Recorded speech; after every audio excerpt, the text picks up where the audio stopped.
Happy holidays, folks, and welcome to the Knight Sports Arena for today's men's basketball matchup between the Eastern Mennonite Royals and your Southern Virginia University Knights. I'm Dawson Widrick. With me today is Chris Fly. Chris, good to have you with us today. Just wonderful to be here, Dawson, really. Yeah, absolutely. We've been here for a while. We've been here since 8 a.m. because we had some wrestling coverage we had for today. We had the night duels in the Stoddard Center earlier, and it was quite a fun spectacle to see. This is the scene at Stoddard Center. The Knights took on 4 different opponents today. They took on the Golden Bears from West Virginia Tech, the Rams from Bluefield College, and the Flames of Liberty University. And at the end of it all, the Knights only getting 1 win in their 3 matchups of the night. We saw some great things from the Knights. Right here, Brooks Fletcher getting the pin against his match against Liberty University.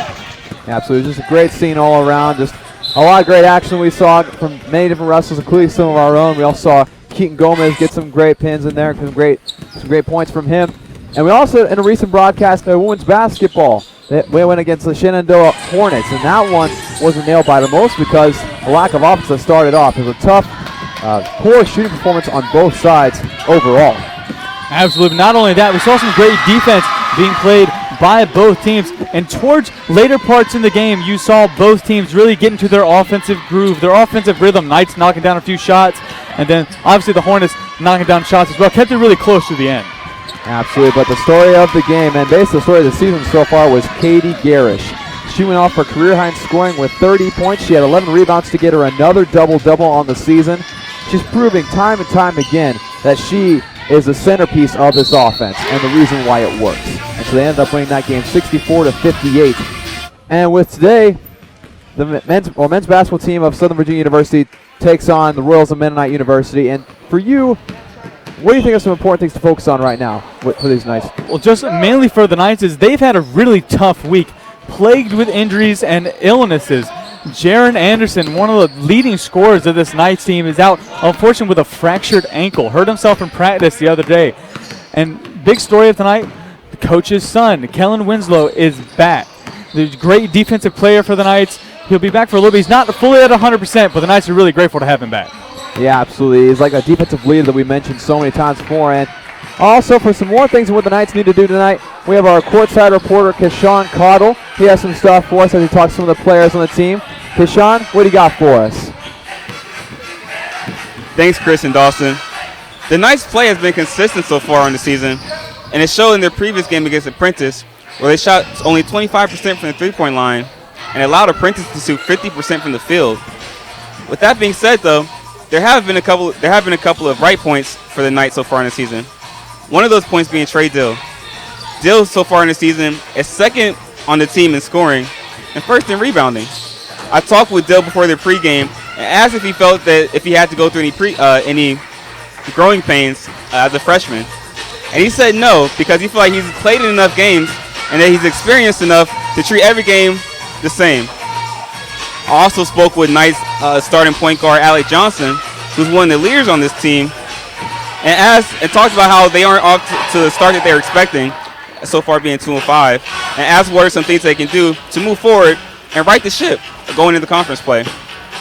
Johnson said that Coach Winslow has been more intense with them in practice and has been harder on them. He said that things like that are necessary for the team to move forward, and also having positive energy and constantly bouncing back from mistakes is going to be essential as well. So as the Knights are going through adversity, let's look for them to bounce back and get a win tonight against Eastern Mennonite. Dawson, Chris, back to you. Thanks so much, Keshawn, and those great points that we need to that we need to take into account here today as Knights take on the world's Eastern Mennonite. And we also had a recent loss for them, the Knights anyway. They lost to Apprentice 80-68. Some poor shooting overall, and just some tough stuff happening for the Knights. Talk about the injuries, but they've also had some luck with that as well, having Kellen Winslow come back in, like you said, going to be limited in action. But for you personally, what are some things that the Knights will have to do that Kashawn didn't state that we can focus on for the Knights to win today? Well, Knights need to play great defense. This Eastern Mennonite team, they love to run and gun. They play a fast-paced offense. If they have an opportunity in the fast break to get a fast break point, they will, and they'll probably slam it over your head. An extremely athletic team for this Royals tonight. Knights need to buckle down on defense and limit their turnovers.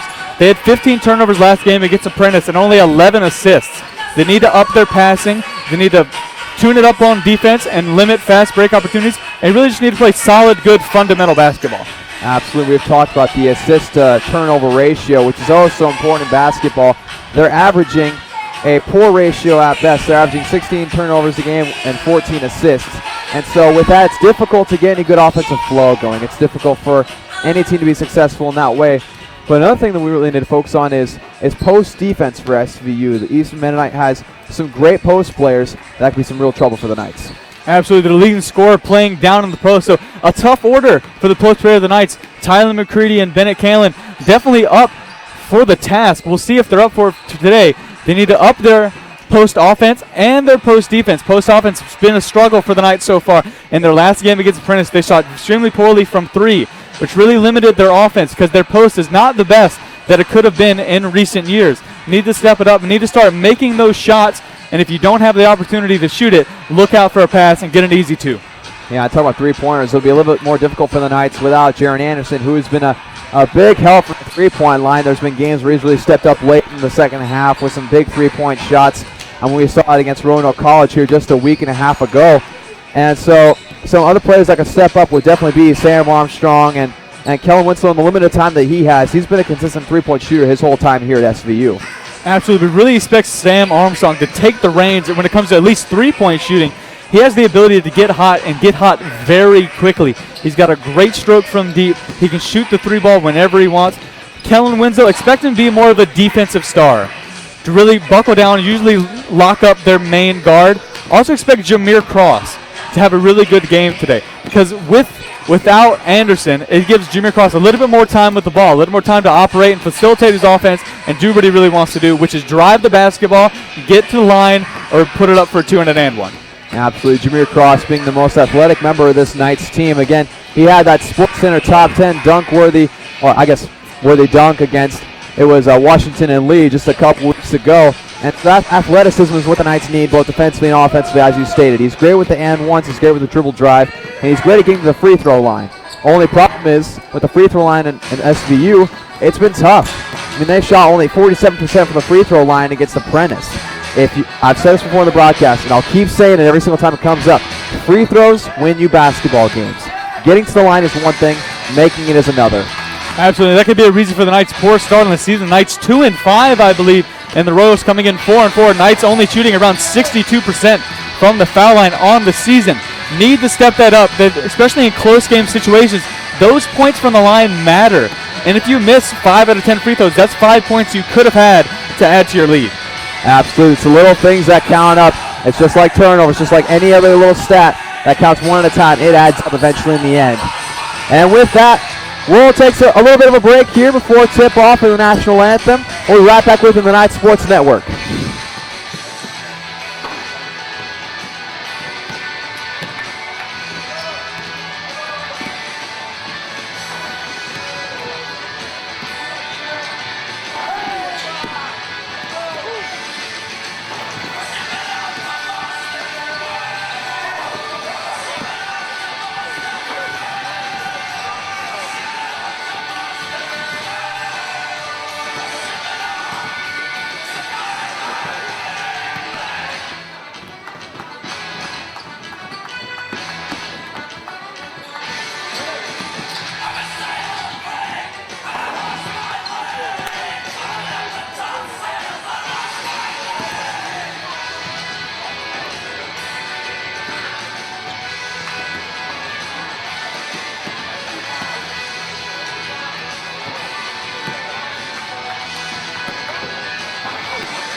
Welcome to the Knights Sports Arena on the campus of beautiful Southern Virginia University for today's men's basketball matchup featuring the Royals of Eastern Mennonite University and your Southern Virginia University Knights. President Wilcox and the Southern Virginia staff, thank you for your support of the student athletes and coaches participating in today's contest. In the spirit of good sportsmanship, they ask you to please respect the following SVU athletic rules. Cheer loudly and proudly for your team, not against the visitors. No profanity, vulgarity, racist, or sexist remarks. No personal remarks towards players, coaches, or officials. Please stay away from the playing area and team bench areas, and please remember there is a zero tolerance for alcohol and tobacco use at all contests. Thank you for your cooperation, and go Knights!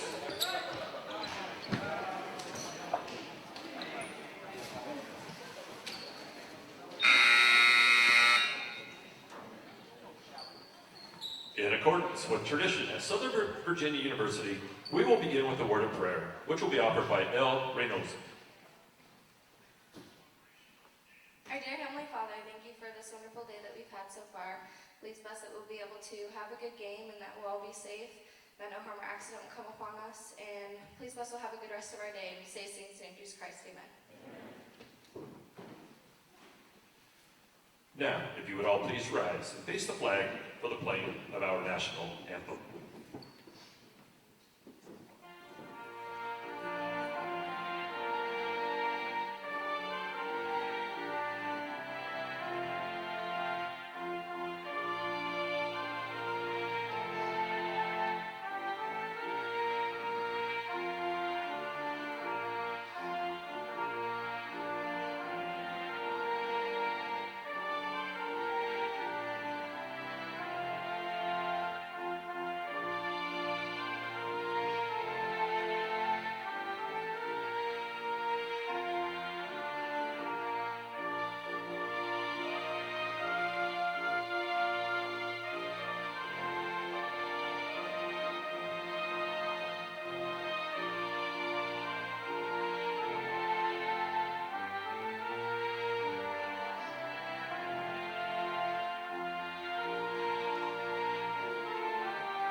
And now for the introduction of the starting lineup. First, the visiting Royals of Eastern Mennonite University. And we're back here on the Knight Sports Network. We have the starters for East Mennonite. Forestville, Maryland, Tim Jones. First up is number 1, Tim Jones for Eastern Mennonite. Next up, number 12, Jamel Howard Jr. from Leesburg, Virginia. At guard, At another forward spot, number 15, Tariq Caldwell, senior from Richmond, Virginia. Not too far down the road. Second leading scorer for the Royals, number 20, Travis Clower. And the leading scorer for the Eastern Mennonite Royals, number 32, Sammy Thomas, senior from Owings, Maryland. And for your Knights. And now, starting for your Southern Virginia. First off for the Knights today, Forward, wearing number 10. we have number 10, Neil Davis, the dual sport athlete who leads the university in interceptions received in football. Wearing number 23, 6-foot junior from Philadelphia, Pennsylvania. And then number 23, Jameer Cross, Sports Center top 10 maker with a slam dunk a couple weeks ago. Brings a lot of athleticism to this team. And the standout freshman, number 24, Trey Dill from Dietrich, Idaho. You also got the senior, number 32, Alec Johnson. Alec Johnson, this is a great pass with a lot of great experience. And then the big man in the middle, number 44, Tyler McCready. Tyler McCready stands at 6'10", is by far the tallest member of this night's team. And again, we want to thank all you for checking out this broadcast today. It should be an exciting one as the Knights take on the Royals of Eastern Mennonite. Again, I'm Dawson Woodrick. With me is Chris Fly. We're excited to bring you this broadcast. Absolutely great to be here, Dawson. Great to see two first-year head coaches going at it. Coach Winslow of the Knights in his first season as head coach, and head coach for the Royals, Coach Melvin Felix, his first season. So both coaches, their inaugural season as head coaches, facing off here at the Knight Arena. Yeah, and so far Coach Winslow has done a great job at just really being hard on his players, make sure they understand what their expectations should be. And so I'm anxious to see how this game goes as Tyler McCready will tip off against number 32, Sammy Thomas. The ref kind of plays a little sight game with him. Toss it up. Won by Sammy Thomas and the Royals. And the Royals will start off with the ball. Number 1, Tim Jones at the top of the Dawson, expect tonight for them immediately to go to Sammy Thomas, their leading scorer. He is their catalyst for the Royals the entire night. It's up to McCready to keep him under check. And that's a three-point attempt is good by number 20, Travis Clower, the second leading scorer for this Royals team. As Another Alex person Johnson takes point. You can't forget Travis Clower, senior from Romney, West Virginia, has a great shooting stroke from deep. He's a great player. Second leading scorer. He might not look it, but he gets it done. And that's Tyler McCready going up against Sammy Thomas, but unsuccessful there as the Royals get the ball back. And that's a good drive in by number 12. That is Jamel Howard.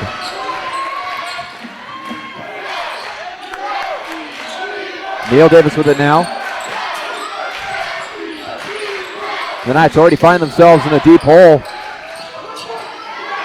Beautiful pass to Jameer Cross. That's the experience that Alec Johnson brings to this team. The ability, he caught himself, he was double teamed a little bit. Found a little behind the hip pass to Jameer Cross. Great play by Alec Johnson. And that's a good bucket by number 15. That's Tariq Caldwell. McCready from the elbow. No good. Hits back iron.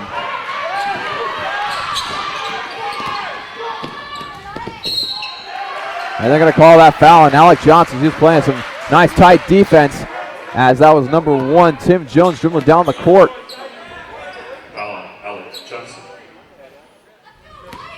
And so that'll send Tim Jones to the foul line. Tim Jones is a sophomore from Forestville, Maryland, who went to Central High School.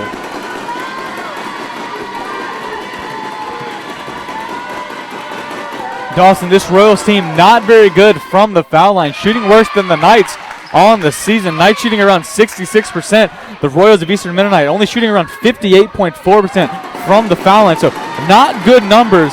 We'll see if they can get it done. Absolutely, as he misses the first one from the foul line.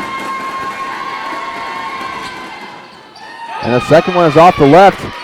The Knights almost lose it when two players for them went up for it. That was Tyler McCready and Trey Dill as Jameer Cross is now on the top of the key.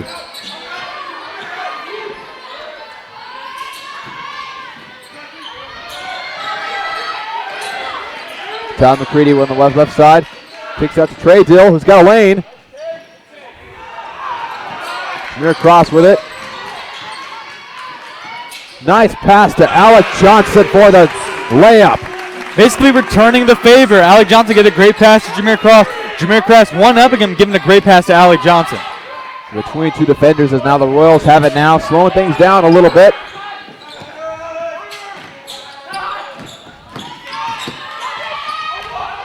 A little bit of a mismatch, but the Knights able to get the rebound. Tyler McCready gets to Jameer Cross.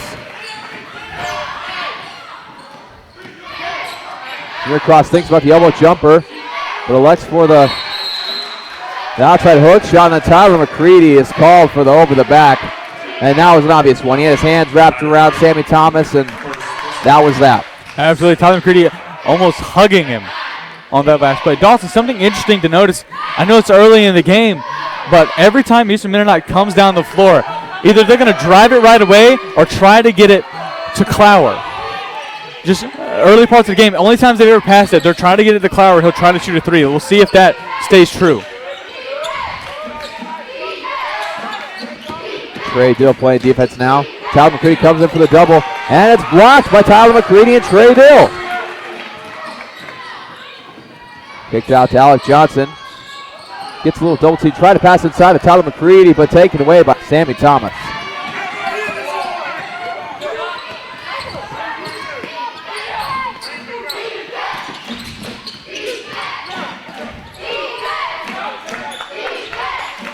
That was a good kick out. Looks like a moving screen on number 32, Sammy Thomas. Foul on number 32. Sammy Thomas, first personal. So that is first personal foul of the game. DJ. And so the Knights will have it. Alec Johnson passing it inbounds.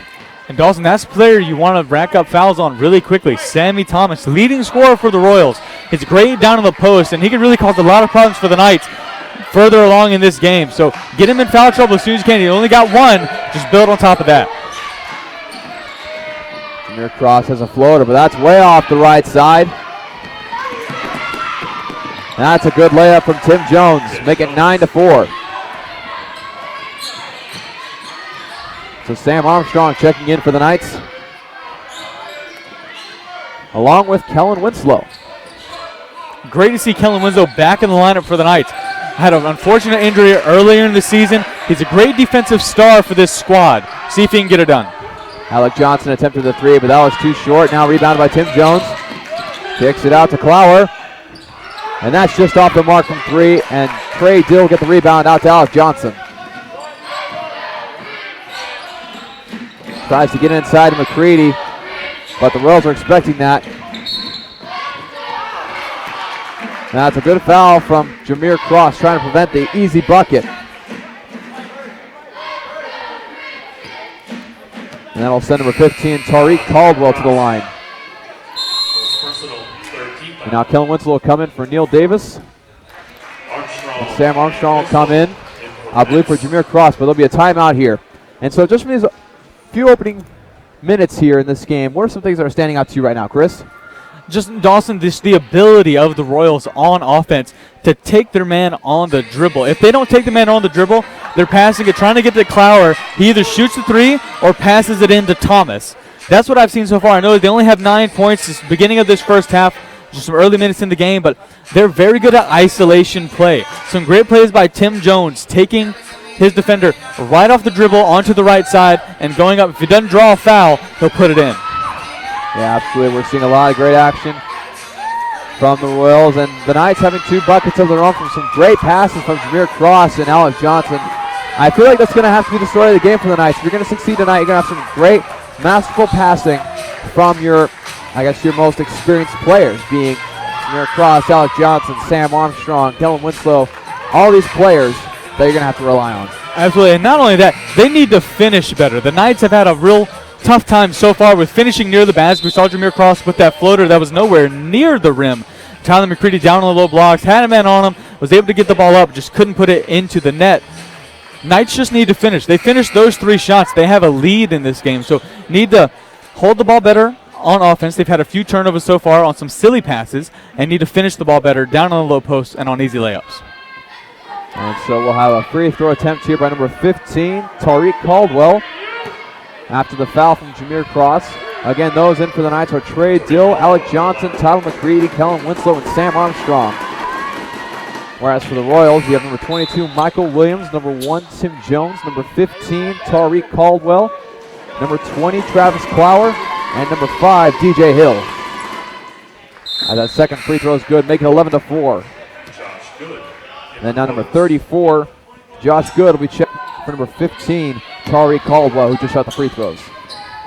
Josh Good a big basketball player. Expect him to give Tyler McCready a lot of trouble down the low post, or at least a little bit of his attention. Some some pressure defense from the Royals, and it caused Alec Johnson to pass it out of bounds. Thought he had a teammate out on the sideline. As you see Jameer Cross checking in for the Knights. We saw some great passes from Alec Johnson to Jameer Cross and some great passes to other players. But the past 2 or 3 times down the court, he's passed it either right into the hands of a Royal or out of bounds like we saw in that last one. Inconsistent passing from the Knights so far. Has a nice run defense now. Josh Good in the paint. Kellen Winslow went up for it, went for the block, but Josh Good hadn't jumped yet, so Kellen Winslow came down on top of him, drawing the foul. After the foul, you just saw Coach Winslow asking Kellen, why are you jumping? You know better. You're an experienced defender. You just came off an injury. Don't jump on that. Just hold your feet, stay still, and keep your hands up.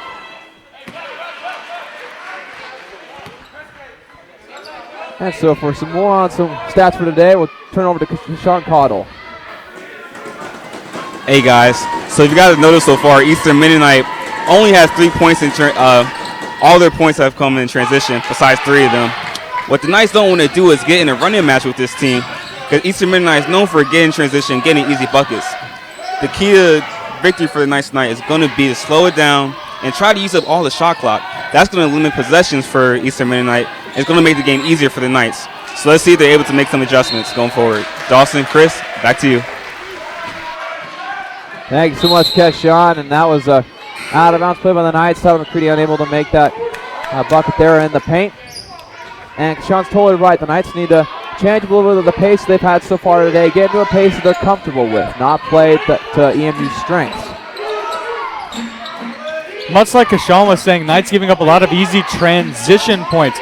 So I'm really interested to see what the substitution of Michael Newfield into the game for Tyler McCready does for the Knights. A little bit smaller, but has that length down low to defend really well and also plays great offense. So Jameer Cross will call a timeout for this Knights team. So they'll come to the bench and Coach Winslow have a chance to talk to his team. And again, like Keshawn, you just said, pace is key. And so we'll see what kind of pace they decide to go with. As of course, Coach Winslow is going to make some adjustments. Now finding his team down 14-4 after those first early buckets from the Knights. Knights just having a hard time finishing, like we talked about before. Can't finish the ball when they're at the basket. Also can't get a foul call. Don't know if it's great defense from Eastern Mennonite or just maybe some blind refereeing. We'll see as the game goes on. The Knights not able to get to the foul line, but also they just can't finish. They're right there 2 or 3 feet away from the basket, but they need to put it down in the net, and they've had a hard time doing that so far. They really do. As if you're sitting where we're sitting, you hear Coach Winslow going to his players a little bit. That's one thing that the players are saying in this early part of the season, being 2-5, is that Coach Winslow starting to buckle down a little bit more, being a little bit more intense in practice, but it's something they've needed.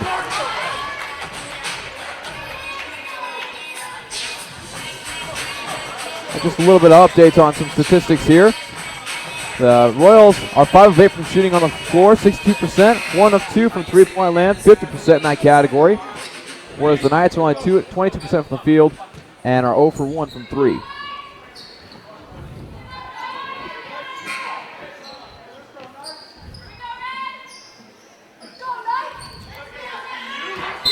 Kellen Winslow passing in bounds for the Knights. Trey Dill gets it to Jameer Cross.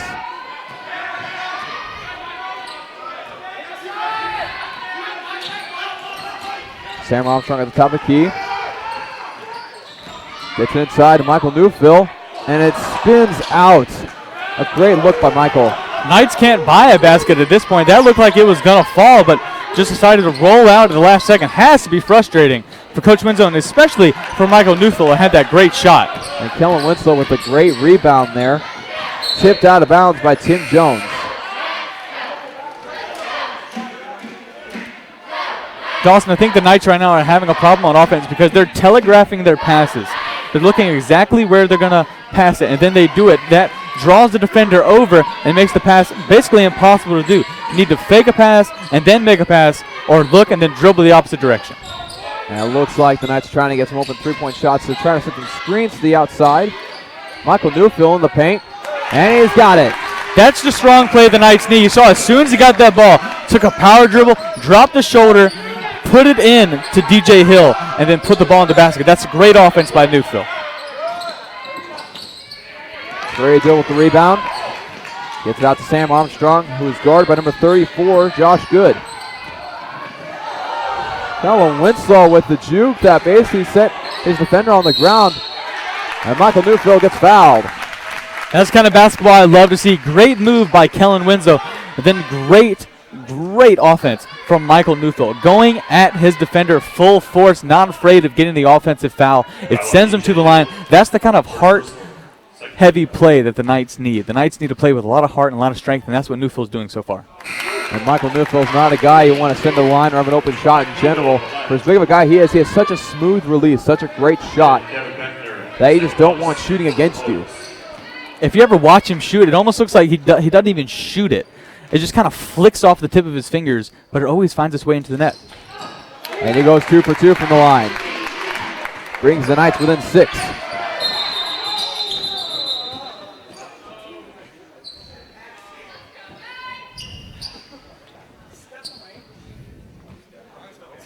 And we have Kellen Winslow limping to the bench. Remember, he had a prior ankle injury that prevented him from playing for a couple of weeks. George Winslow complaining that one of the players of the Royals stepped on his ankle after that foul shot. I definitely didn't see it, but I trust him. The man's wincing in pain and walking around looking like he's extremely hurt. Yeah, hopefully it's nothing too serious. Hopefully it's not a complete re-injuring of his ankle.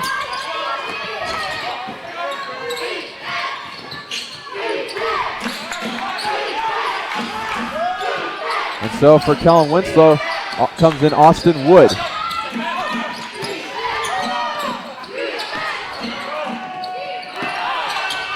Michael Newfield had to save that because he's going to go out of bounds on him, but it ends up being a layup for the Royals.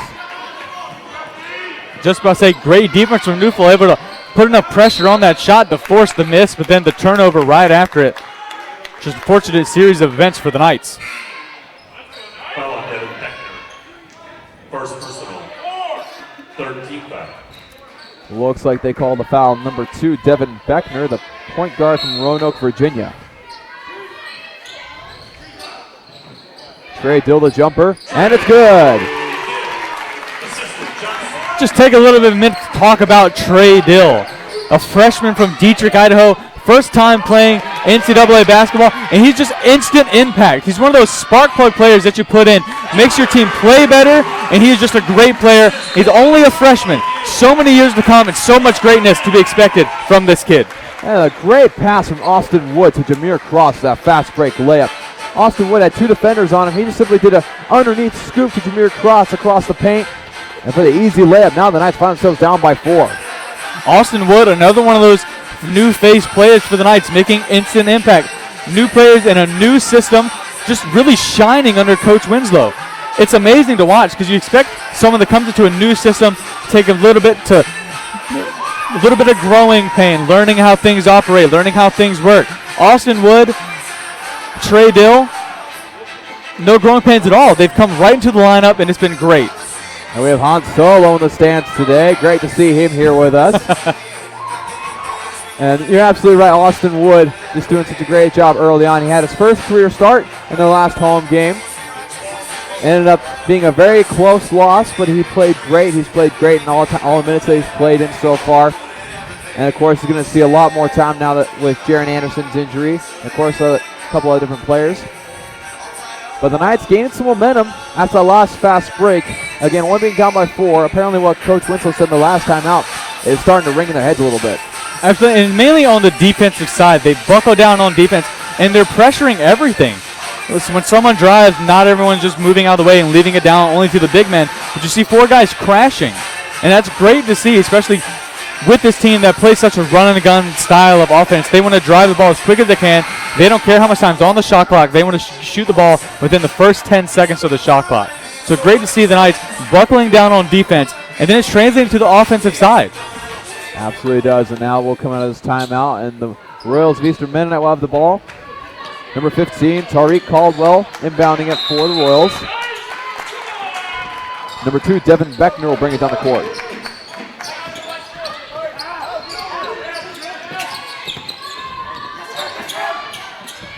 Now Sammy Thomas missing that jumper. Looks like going to say it was off a Trey Dill. Looks like he stepped out of bounds before he could bring it back in.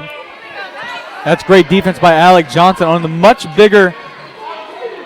He had the height disadvantage in that matchup, but able to get it done. Trey Dill playing some excellent defense. Number 20, Travis Clower. Michael Newfield causing the travel by Sammy Thomas. I thought he was going to call a foul on Michael Newfield, but instead it will be a travel. Great defense by Newfield. Not surprised at that travel call at all. Sammy Thomas, if you watch his feet when he gets the ball in the post, he takes a lot of steps. It can be called a travel depending on the referee, but according to the rules, more than 2 steps, he might travel every single time he gets the ball. Austin Willis trying to get the ball in the paint to Michael Newfield, but the pass was taken away by Devin Beckner.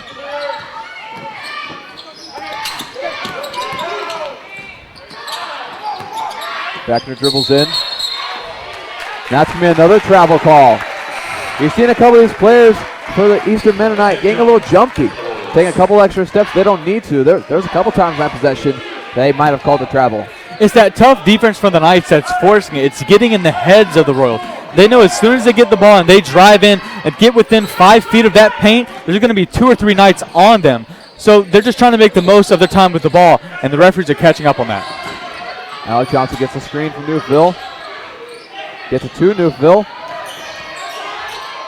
He's going to scoop it up. That's going to be a foul on Sammy Thomas. That'll be his second of the night. A great play by Newfield. Faked one way, a little bit of a dream shake, and then put it up with the left hand. Didn't make the shot, but got fouled, got sent to the line, and that's what counts.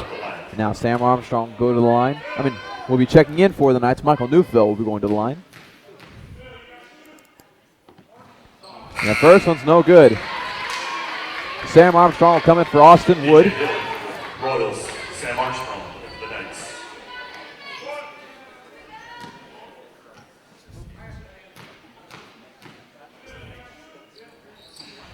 The second free throw is up and good.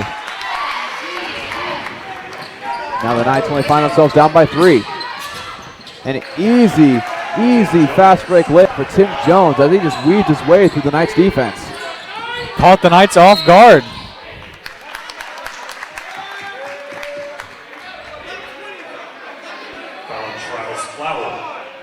They're going to call the foul number 20, Travis Clower, the senior from Romney, West Virginia.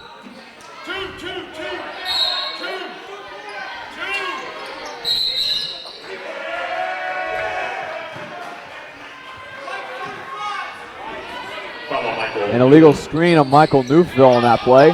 We'll give the ball back to the Royals.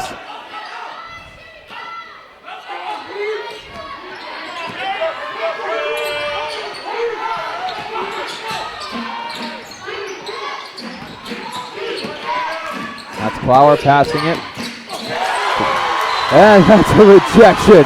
Goodness gracious. Michael Newfield, again, just great defense. Following the shot, you saw Trey Dill on that too, but Michael Newfield just swatting it into his own bench. The length of his arms definitely helps there, but yeah, he just took that right out of the air and said, get that out of here. Well, you got to think, Newfield stands at 6'6". His arms, if you look at them, they're a lot longer than for someone that stands at 6'6". I'd be interested to know what his wingspan is.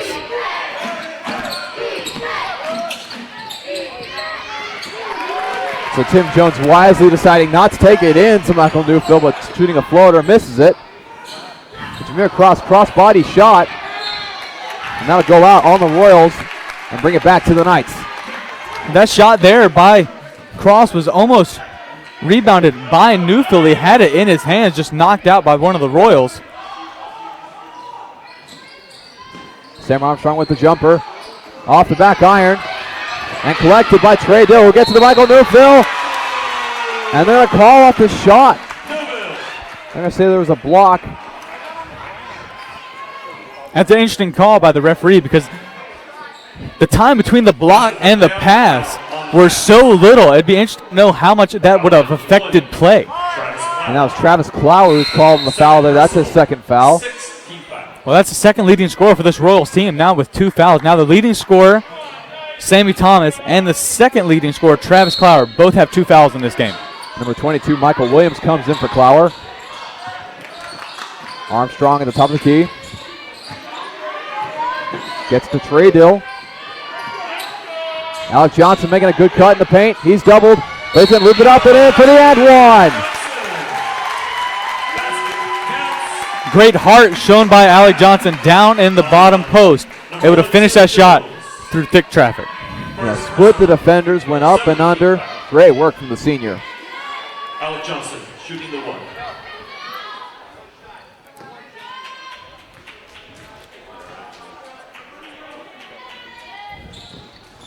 And that free throw is no good.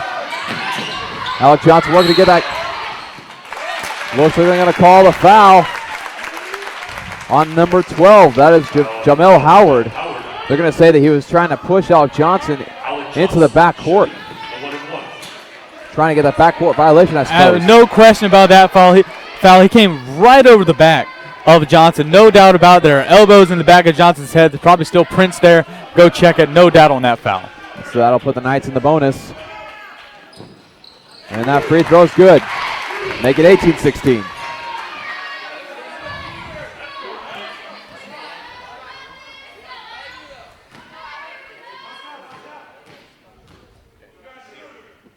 Second free throw's up, and it's good. It is now a 1-point game. Now Neil Davis will be checking in for the Knights. This is Michael Williams bringing up the court.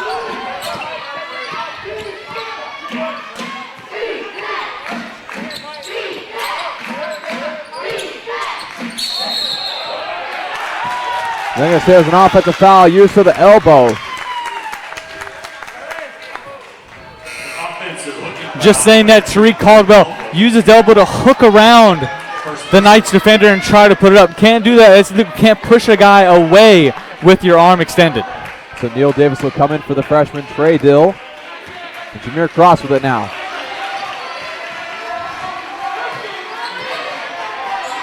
Alec Johnson. Neil. Sam Armstrong who takes the three. And it's off the front of the rim. So transition offense here for the Royals. And they're going to say that Alec Johnson committed a block.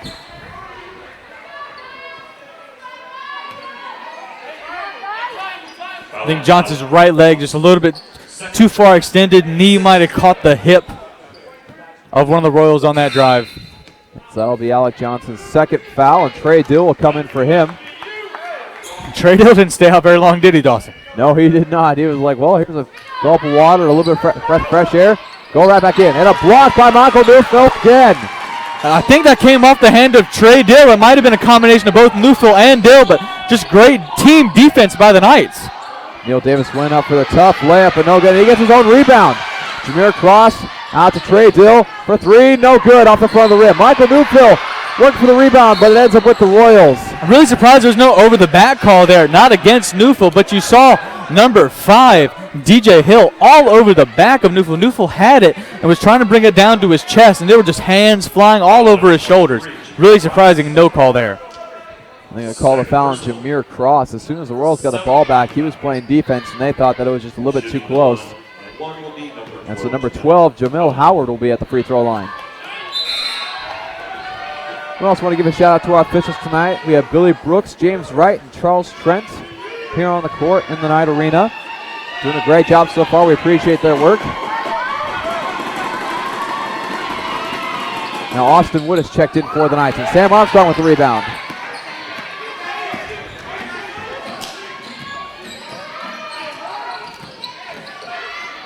Trey Dill with it now. Wanted to get to Neil Davis, but nothing doing. Newfield to Davis. There's 7 seconds on the shot clock. Neil Davis bringing it in. Trey Dill with it. Takes a shot. And the bank won't go in.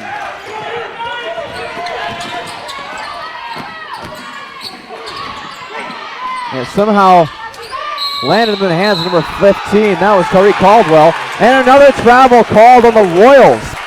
That was number 5, DJ Hill. Again, Knights forcing, with great defense, forcing these turnovers with these travel calls. They know how much of a rim protector Michael Newfield is. So when they get it into him, their feet get choppy and they get their head out of the game. And that's really paid dividends for the Knights so far. And so this possession, the Knights have a chance to take the lead for the first time tonight. Looks like they're going to call a moving screen on Neil Davis. Foul number 10, Neil Davis. So now the Royals will get into the bonus after that. Media timeout. Well, a media timeout here, and the Knights find themselves within 1 point. Once they got within 1 point offense, both teams seem to take a little standstill. What's the things you think they can do offensively to take this, I guess, to finally get this lead? Honestly, Dawson, just get it to Michael Newfield.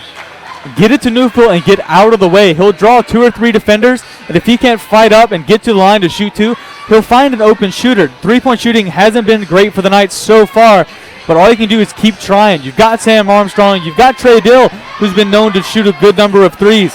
So just get it into Newfield or get it into Dill. Dill's done great on the offensive side as well. Hope they convert with their own, but if they draw a double team or even a triple team, which Newfield is capable of, you have an open shooter. And you just keep doing that. Offensive rebounding for the Knights has been it's been good for the past couple possessions.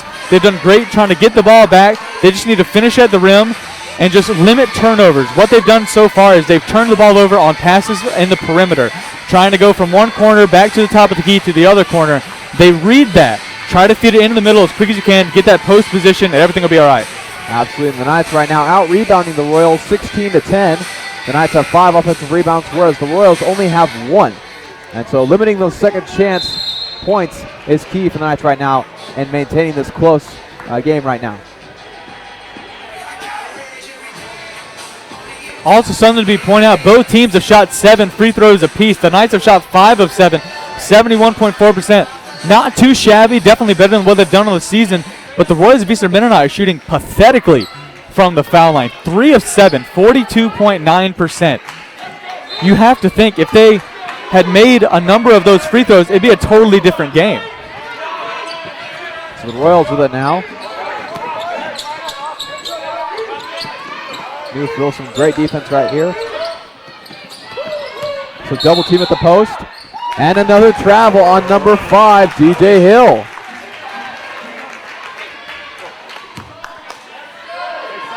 Yes, the refs are saying that Eastern Mennonite is a little too happy with their feet here.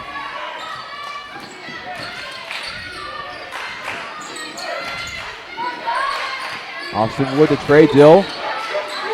And the jumper after the spin is good. And that is the Knights' first lead of the night. But that is short-lived as the Royals take it right back.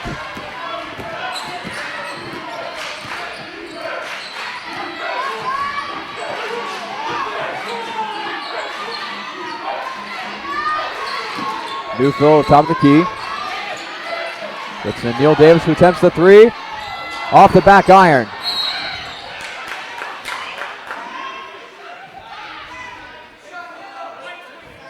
They'll call the foul on Trey Dill, saying who's over the back. Trey Dill. First personal, 19th foul. And Dill gets those fouls called on him really consistently on a night-to-night basis because he's such a good rebounder. And it's not because he just knows what he's doing, which he does. He has that tenacious want to get every rebound that comes off the iron. And you just saw there, he'd do everything in his power to get that ball, even to commit a foul. Absolutely, and that will send Michael Williams to the foul line, the sophomore from Richmond, Virginia. And that's off. Trey Dill with the rebound. Exactly what I mean. You saw one of the Royals there in better position to get that rebound, and Trey Dill's right hand just coming right over, cradling the ball and bringing it in. Michael Newfield top the key. Newfield has a very much smaller defender on him. He just did, and now it's a little bit more even of a matchup. But he should have exploited that just a little bit more than he did. Trey Dill, another good jumper from the freshman. And it helps the Knights take the lead back. And now will be another turnover by the Royals.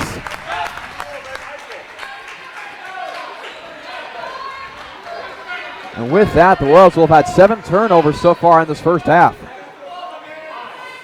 Not great passing shown from either team in this game so far, but especially from the Royals. A lot of turnovers. Just saw that one, throwing the ball basically to the other side of the court. Well, to the other side of the court, from one corner to the other corner. Knights need to capitalize on these chances. Austin Wood with it now. Trey Dill. Feed the hot hand, Dawson. Trey Dill has the game in the palm of his hand so far. Austin Wood for the jumper, and that's good. Top of the key for Austin Wood.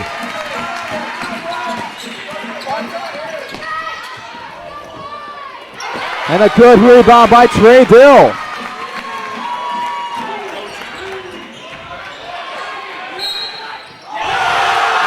And that's a good shot for Trey Dill again. A three-pointer. My goodness. With the and one. We have a bench reaction right there after that shot. And Dawson, correct me if I'm wrong, but if Trey Dill converts on this, he'll be 1 point and 2 rebounds away from a double-double. In the first half. And that free throw is no good. Trey Dill has 9 points and 8 rebounds.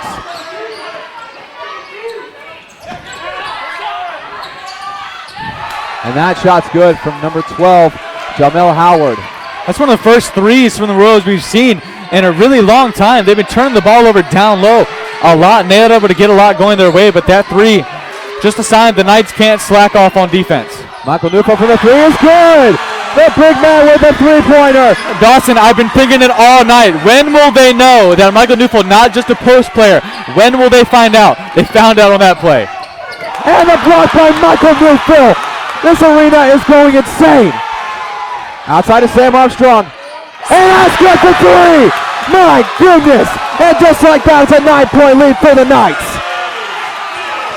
Knights absolutely on fire right now.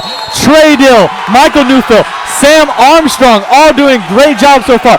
Really, Michael Newfeld and Trey Dill, MVPs of this first half so far. They've done so much for this team defensively, on the boards, and on offense. Great job. This arena just exploded those past few seconds. I tell you what, last few possessions, you can't ask for better possessions for a few of the Knights, and if you're Coach Winslow. Absolutely not. The Knights faithful love it when the Knights do well. They love it when they see two-sided basketball, when they see double-sided players that can play on the offensive side and do great things on defense. Like we saw with Michael Newfeld just there with that monster block, spiking it back into the paint. Just a great showing on the offensive side and the defensive side for the Knights. It's just great, and the electricity in the Knight Arena is evident. Absolutely, and Michael Newfeld with all three of the Knights blocked so far tonight. And like you said, Trey Dill, Michael Newfeld leading the team in points. Trey Dill with 9, Michael Newfeld with 8. And Trey Dill, Michael Newfeld combined for 11 rebounds for the Knights today.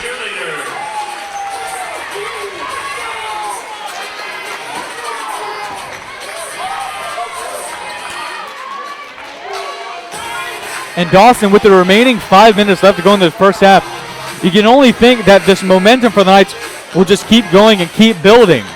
It was a great timeout taken by Melvin Felix of the Royals. He knew his guy needed a little bit of time, maybe break this hot streak, but I think the momentum will keep going for the Knights, and let's definitely hope so. Oh, it definitely will. As I just saw a lot of energy going to these fans in attendance and to these players in general. And the Royals, like I said, just need to find a way to take that momentum back. But the way the Knights are shooting right now, I don't think that'll be a very easy order to fill.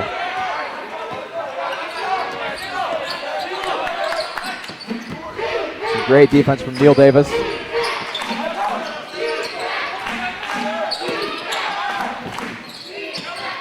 Inside the paint, basket made by DJ Hill.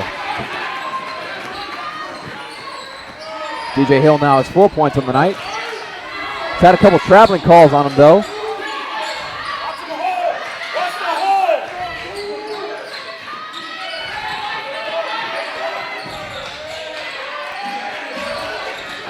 And that's the Trey Dill in the paint for a good basket. And from who else? Michael Newfeld to Trey Dill. Just can't say enough about these two players right now. Now Trey Dill has 11 points, still at 9 rebounds.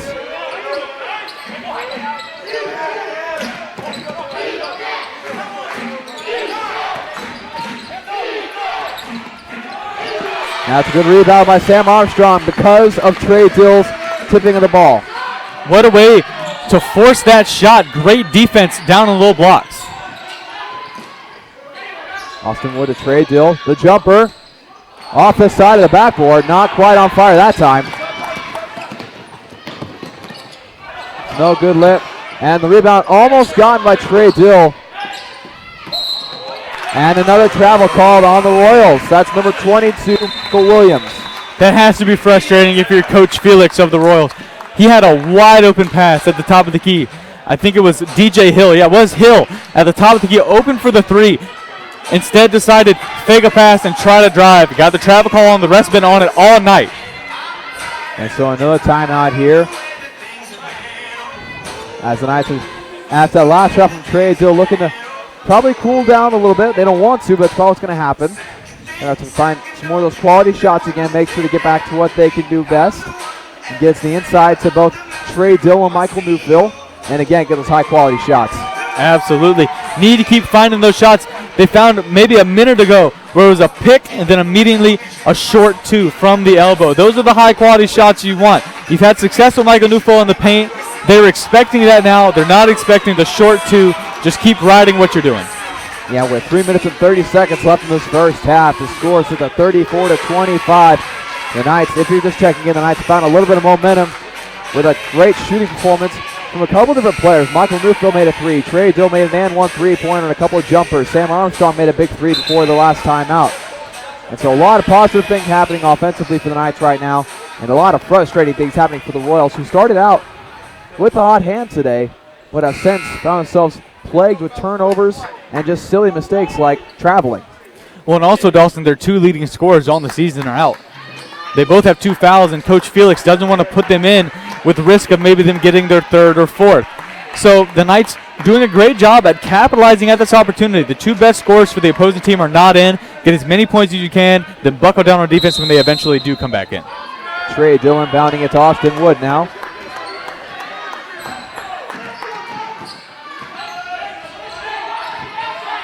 Some great defense from Michael Williams.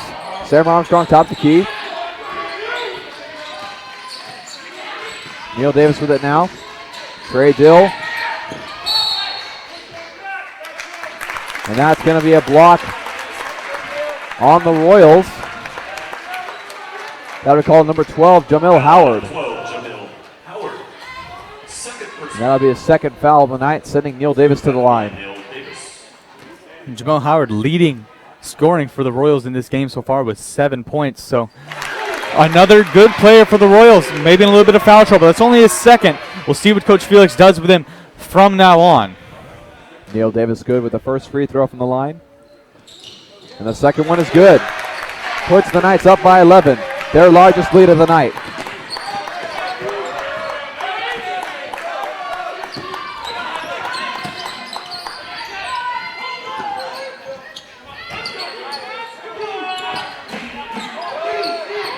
That shot is up and no good from Jamil Howard. Sam Armstrong gets to it. Sam Armstrong off the front of the rim, no good.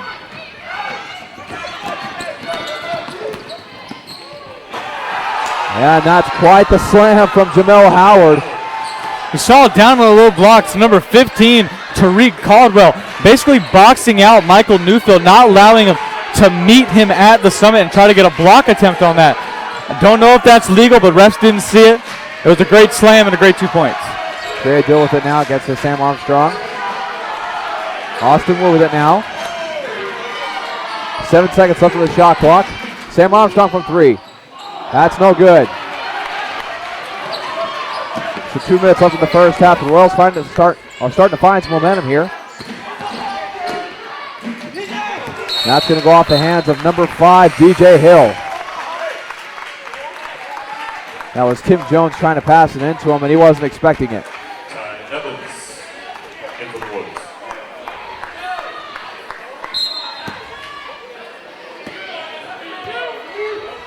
Less than 2 minutes left in this first half.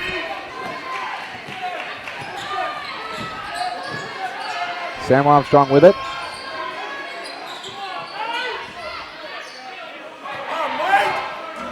Trey Dill working it with it now.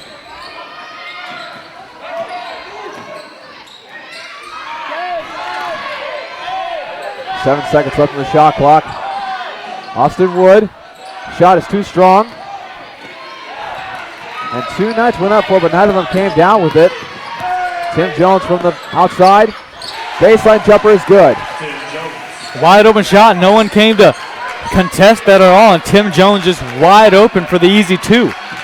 So now the Knights lead is whittled down to 7.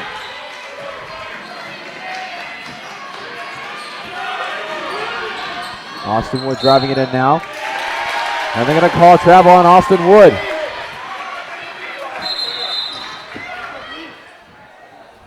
And Brandon Caputo will check in for Austin Wood. Brandon Caputo, son of longtime head coach for SVU, Tony Caputo. I was just going to say, he's a senior. He's from right here in Buena Vista, Virginia. This is his hometown. This is school he's loved. You mentioned former coach Tony Caputo, his dad. He's grown up around basketball. We'll see what he can do in this game.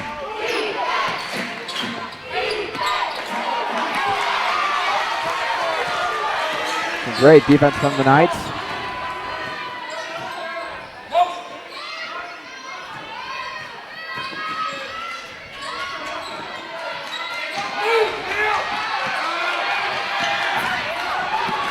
That's a wide open lane and another slam. That one's from Tariq Caldwell.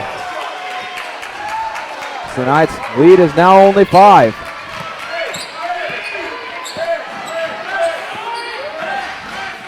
It's just here, Coach Winslow calling out to his guys, last shot. He wants the last shot to be in the hand of the Knights for this first half. There's 6 seconds left. And another turnover for the Knights with just under 6 seconds left in this first half. Looks like Brandon Caputo just stepped on the line and dribbled it out of bounds. Not a lot of defense being pressured on him there, just a simple, mind error. So now the Knights going to bring a little bit of half-court pressure here.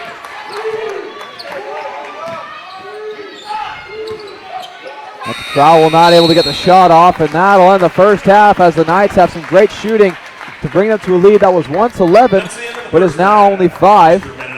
And again, the Knights having Trey Dill, Michael Newfield having some great offensive production here.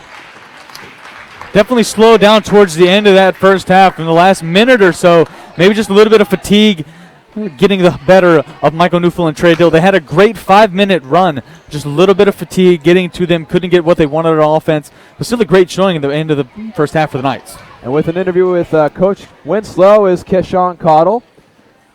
And so Keshawn, we'll have a word with him. Keshawn, what do you got for us? Coach, besides those last few possessions, you guys are off to a good start. What do you guys plan on doing in the second half to keep up this level of play? I'm going to see if you have any more eligibility. So, maybe I'm thinking that's 1 digit on a social security number, and then we can get you out there. But the guys did a great job because we had Jameer and Alex sitting down for a long time with 2 fouls. So other guys that don't get as many minutes really stepped up and did a good job. We didn't finish the half off like you said. We're up 9 or 10, and then kind of dinked around and gave up a couple buckets. Speaking of other guys, freshman forward Trey Dill has 11 points so far. Do you guys plan on running more sets for him in the second half? Probably not individual sets. He's getting that stuff out of our motion. It's his continuity, and he's picking his spots, and he's doing a good job. And Trey's good. He's a handful. He's got guard skills at 6'6", and so, yeah, he makes some of those shots and does some of that, and they think it's coaching, and it's not. It's just, hey, get 24 of the ball and let him do his thing. Good luck the rest of the way, Coach. All right, thanks, man. No problem. Thank you so much, Keshawn. And just a little bit of things that talk about real quick before halftime. Just some great shooting from Trey Dill, Michael Newfield. What are some things you observed from this first half the Knights can build off in the second? The Knights need to keep feeding it to Newfield, like I said, but they need to filter out because he's getting really tired. He was in there a good maybe 10 minutes, 12 minutes in that first half. Did great in his time in, but just got fatigued at the end and really cut down his movement. If you saw towards the end of that first half, he wasn't moving too much throughout the paint, maybe going from block to block. Maybe that was about it.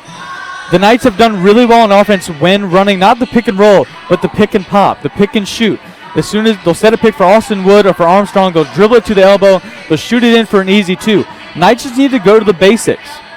Feed it to the post, see if Newfield can do something, and if it's not there, get a pick, and then shoot a quick 2-shot. And the 3-point's not falling for the Knights tonight. They need to find something else. That deep 2 or even that mid-range 2 is what they've had great success with so far on offense. On the defensive side, all I can really say is pick up the guy on the outside. The only really thing that the Royals have done good against the Knights so far on offense is they've taken it to those corners and then they've driven in. Absolutely. And with that, we'll have a little break at halftime. We'll be back with you with some halftime analysis for the second half. Thanks so much for joining us on the Night Sports Network. We'll be back in just a few moments.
To the Night Sports Arena on the Night Sports Network. Again, I'm Dawson Weidrich with Chris Fly here. And the Knights have a lead right now, 36-31 over the Royals of East Mennonite.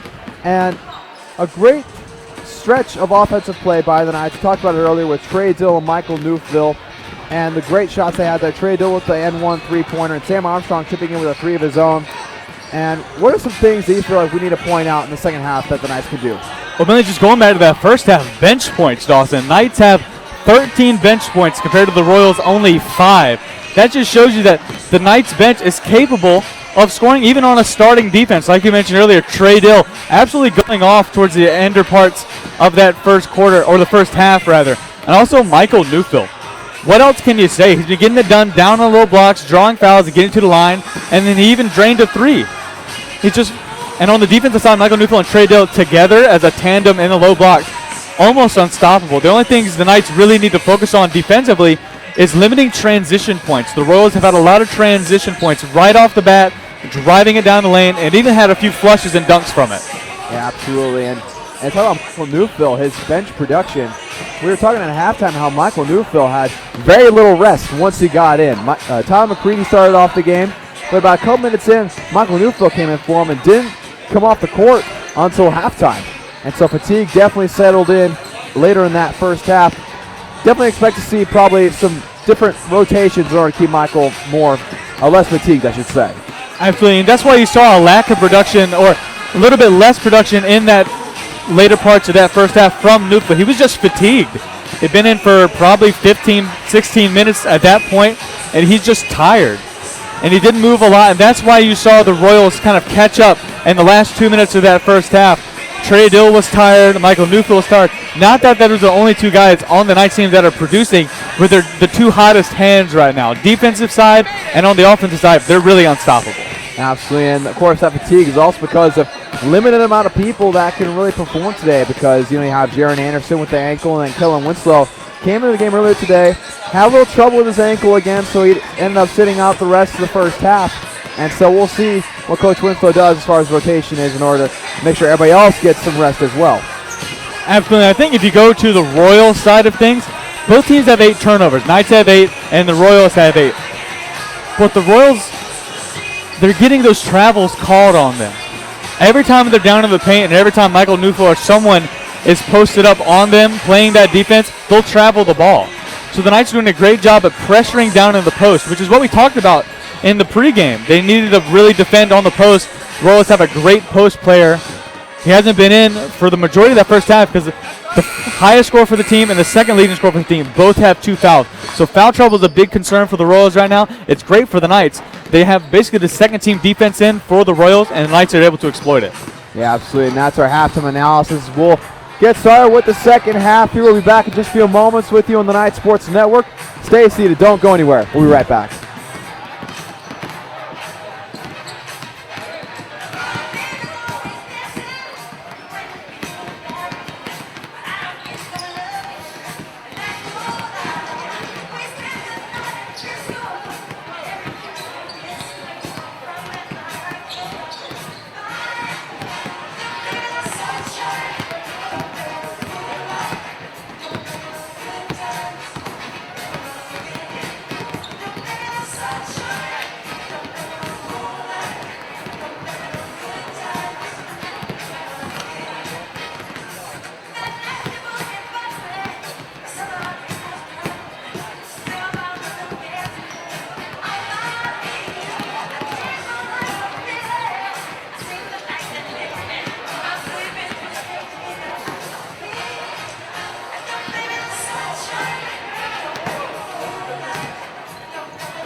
And we're back for the second half of this Division III NCAA basketball matchup between the Royals of Eastern Mennonite University and your Southern Virginia University Knights. The Knights right now have a 5-point lead, had as much as an 11-point lead later in the first half, but again, as we said, during halftime, fatigue settled in.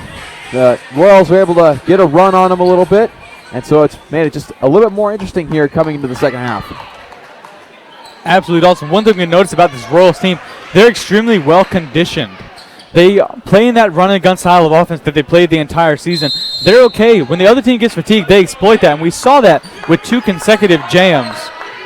And so the Knights, first of all, need to get that rotation down to where they can always be fresh. And I think that's the key to success for the Knights here in the second half. Staying fresh, not letting any one player take the massive workload. Trey Dill with the jumper early on. No good off the front of the rim. And that was Sammy Thomas with the rebound there.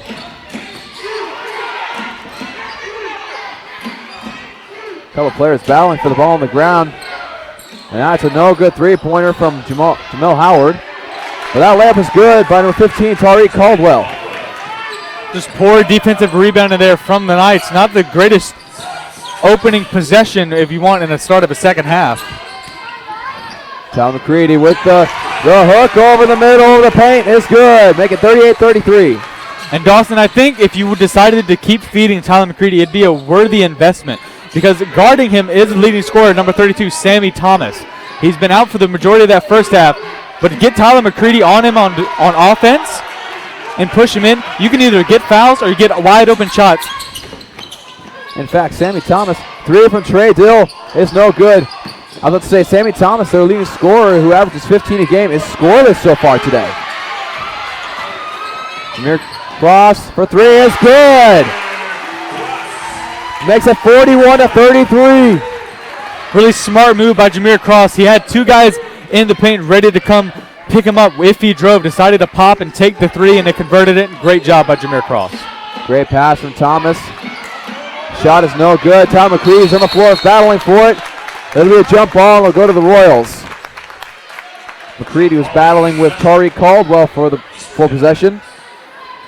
As number 5, DJ Hill will check in.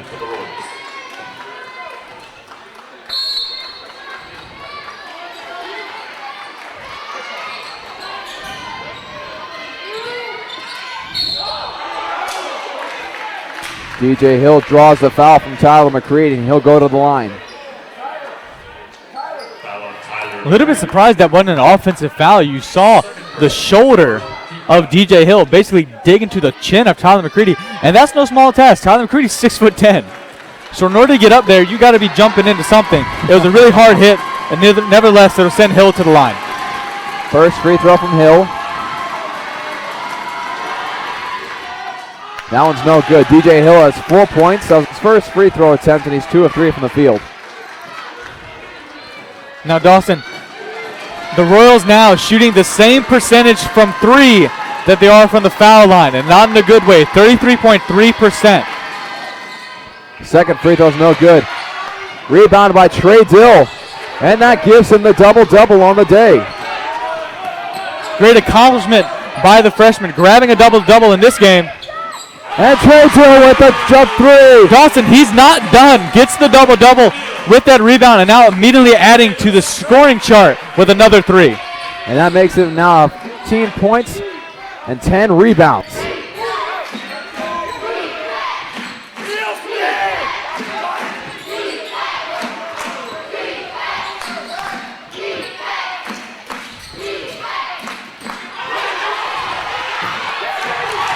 And Neil Davis Davenport gets it to Alex Johnson, who wisely takes it out. Jameer Cross in the corner with it. That's a great hustle play by Neil Davis, summoning on his football days to go get that ball. Great steal by Davis, great defensive possession.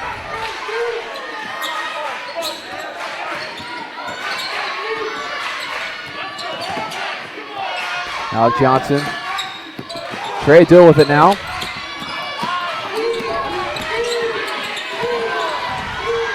And to beat the buzzer, the shot clock is no good.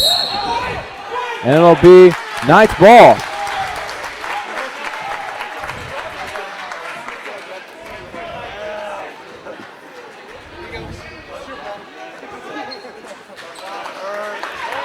So some great effort there from Neil Davis and all the Knights players in that scuffle there to get the ball back. And that's an unsuccessful inbound from Neil Davis. Oh my goodness, this is great defense from the Knights. Great defense, but very poor defensive rebounding. Not sure what's gotten into the Knights. They got their hands on the ball, just not able to bring it down. McCready able to come down with it. Gets up to Trey Dill. Who gets inside to Tyler McCready, and it's stripped out by Crowell. That was a great pass by Dill. Just McCready couldn't get enough hand on it. And they're going to call that foul on Trey Dill.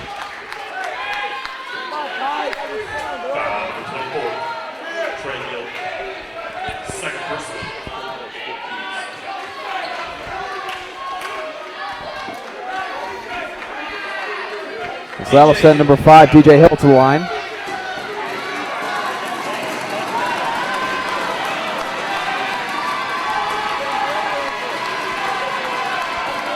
That first one is good.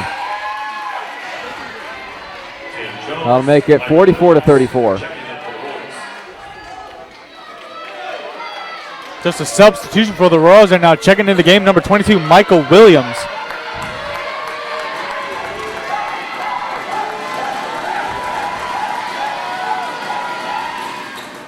And that second one no good. And knocked out of bounds. So it's going to be Knights ball.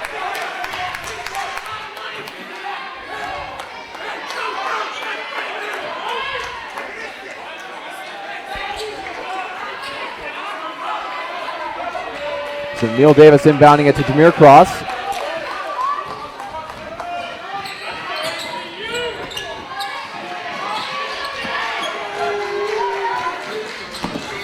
Jameer Cross in the corner.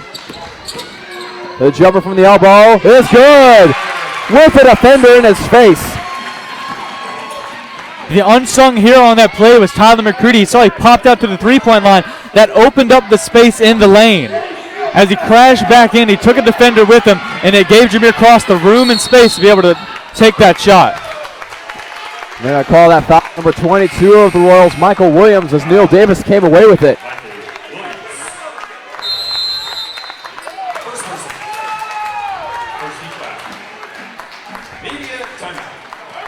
That's an immediate timeout here as the Knights now have a 12-point lead.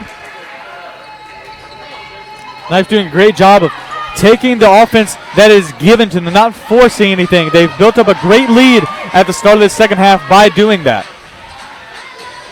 And Coach Winslow, at the start of the second half, with the way they ended the first half, got to be happy with how they've responded and how they have decided to attack with their offense and just have had a lot of great defensive effort overall, getting those steals like Neil Davis diving on the floor not once but twice to get the ball back for the Knights. After the great hustle plays overall in the start of this second half for the Knights, Neil Davis, like you mentioned, Jameer Cross on this last one down in the corner, able to jar the ball loose of the defensive rebound and then force a turnover and give it back to the Knights. Knights doing a great job hustling for the ball and converting on offense. Also, Dawson, something to point out, Trey Dill, hot at the beginning of this second half, hot at the end of the first half. The Royals are keying on him, and we've seen great play from Jameer Cross in particular on offensive side of stepping up and filling that role with Trey Dill getting so much attention. Yeah, Jameer Cross now the second leading scorer for the Knights with 9 points, whereas Trey Dill's 14. Michael Newfield follows Jameer Cross with 8, and then Alec Johnson with 6. That's the Knights will get the ball back after this timeout. Trey Dill will inbound it to Jameer Cross.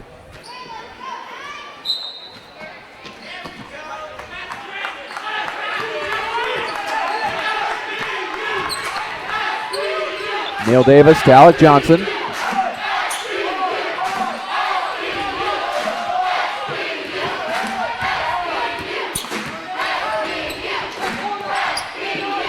Alec Johnson for 3, and that's good!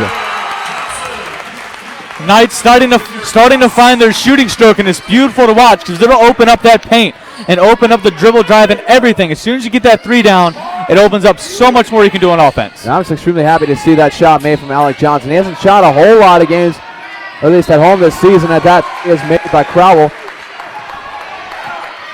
excuse me. But he's such a great shooter. but he's been playing a lot of strictly point guard, so he hasn't been able to get the looks that he wants. Finally gets one there.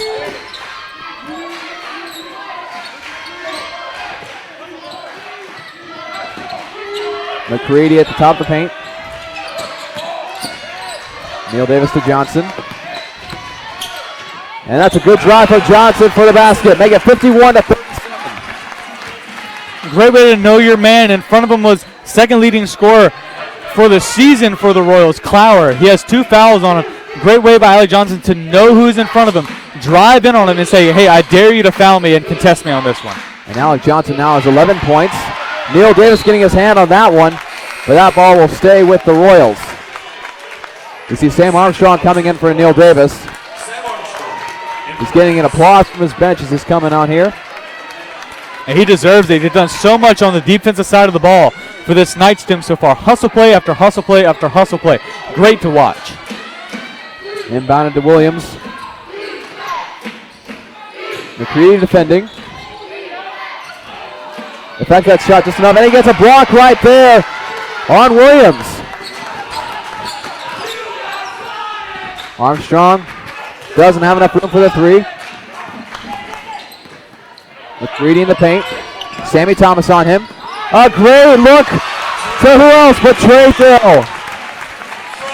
Great cut and great knowledge by Trey Dill to go in on that, but great pass by Tyler McCready. Had the height advantage, was double teamed in there, knew he couldn't go up with it, saw the open cut by Dill, gave it to him. Easy finish for 2 for the Knights, and a great scoring run they put on so far. Absolutely, for sure. And now the Knights have a 14-point lead. Now their greatest lead of the night. And just some, it's not even just great three-point shooting anymore. It's just great offense overall. Some great passing, some great mental basketball you're seeing here. Like that last pass from Tyler McCready to Trey Dill. McCready was down in the paint. He was being doubled. So he had the consciousness of mind to look around, to see Trey Dill coming, and to dish it over his shoulder. I just love it. Absolutely. And it's the spark plug that starts on defense and then translate into offense. Neil Davis with great defensive stops, with some great defensive intensity, and that we saw that swat by Tyler McCready just moments ago. It translates to the offensive side.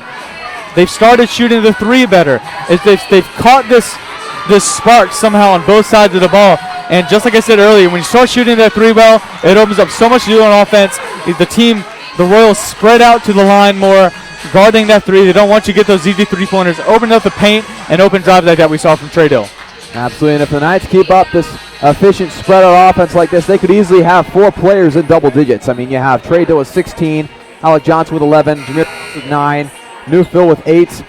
I mean, it's very, very possible.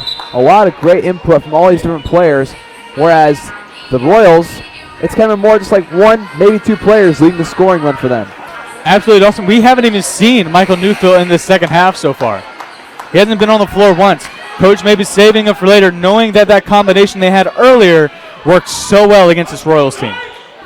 Yeah, especially they want to use Tyler McCready as much as possible here and get as much out of him as possible, and then put in Newfield to where he can have his full span of energy late in the second half. McCready defending.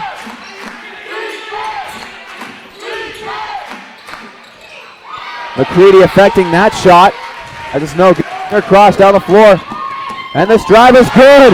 Up and under with his right hand on the opposite side of the backboard. Make it 55-37. Great Euro step move there by Jameer Cross to beat his defender and find an easy way to the bucket. And another swat from Tyler McCready on Sammy Thomas. And it looks like Travis Clower will step out of bounds. Coach Winslow is fired up. Well, he has to be. His team is performing so well. Team on defense and on offense, they're doing everything he'd want them to do. I'd be fired up too. So Knights with the ball. Looks like the Royals going to do some full court press, as everybody on the Knights is on this side of the court, this left side. Well, Dawson, the Royals just need answers at this point. They need results. They haven't found an answer to anyone so far at the beginning of this second half. Armstrong for 3. No good off the front of the rim. This Knight Arena might have just exploded if that would have gone in. I think it absolutely would have put them up by over 20 points. And that shot goes out of bounds off the iron. And it'll be Knights ball.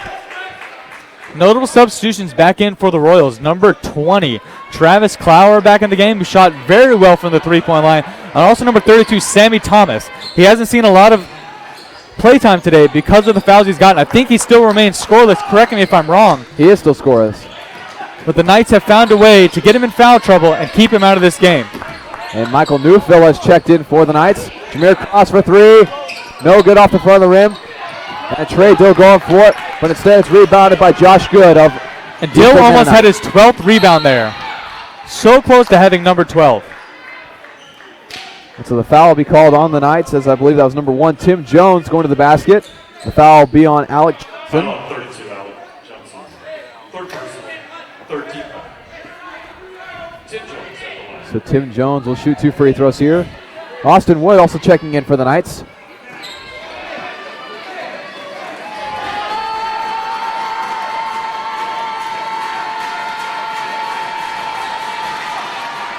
First one is up and good. Tim Jones has a 7th point tonight. That's his first free throw made after 3 tries. And he's 3 for 7 from the floor. Still the Royals at a miserable 5 from 13 from the free throw line, shooting a 38.5%. And the second one's no good. Rebounded by the Royals. Clower in on that.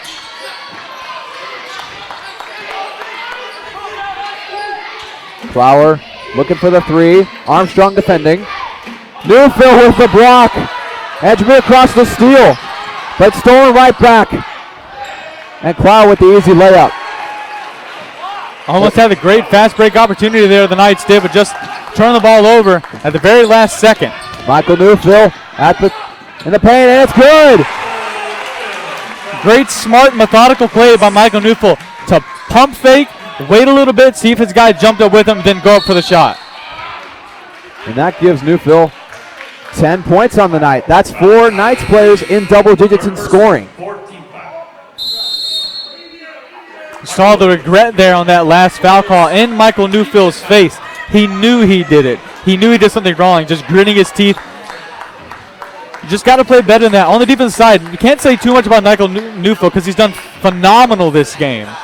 But just on the defensive side, especially with that foul, he got his feet a little bit out of position, tripped a little bit, and fell over Sammy Thomas.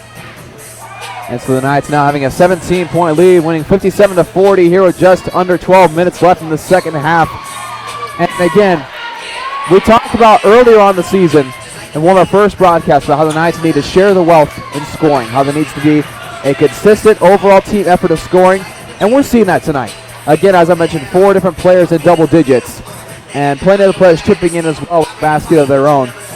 And so again, just couldn't do much better on the side of the ball if you're the Knights. Absolutely could not. They've had some hot hands, and most of these players' scoring streaks, with the exception of Michael Newfield and Trey Dill, have come sporadically throughout the game. Trey Dill kind of exploding there at the end of the first half and the beginning of the second half.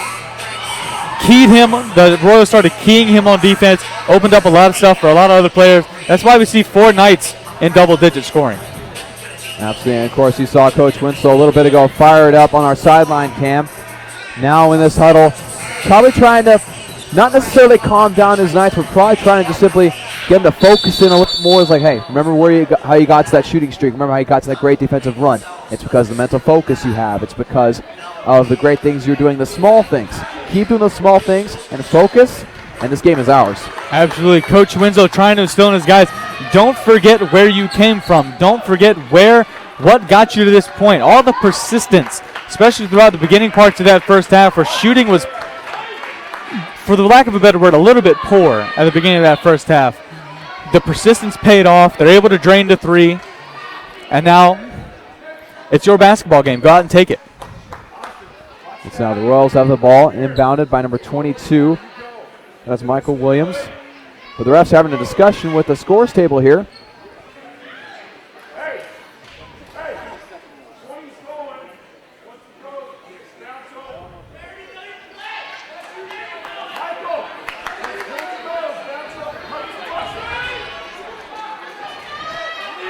Yeah, just still having a discussion here with the ref for the scores table, but now refs on that far side, as you see on your screen, are having a conversation. So Coach Melvin Felix of the Royals, of his players come to him, strategize some things a little bit.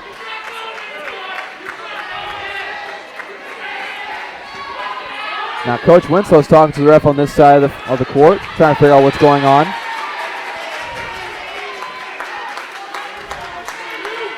Trying to figure out whether if Coach Winslow had a full timeout or a couple of 30s, and it looks like he has 3 30s left in this game. Outside pass to Clower, and Clower with the open 3 is good.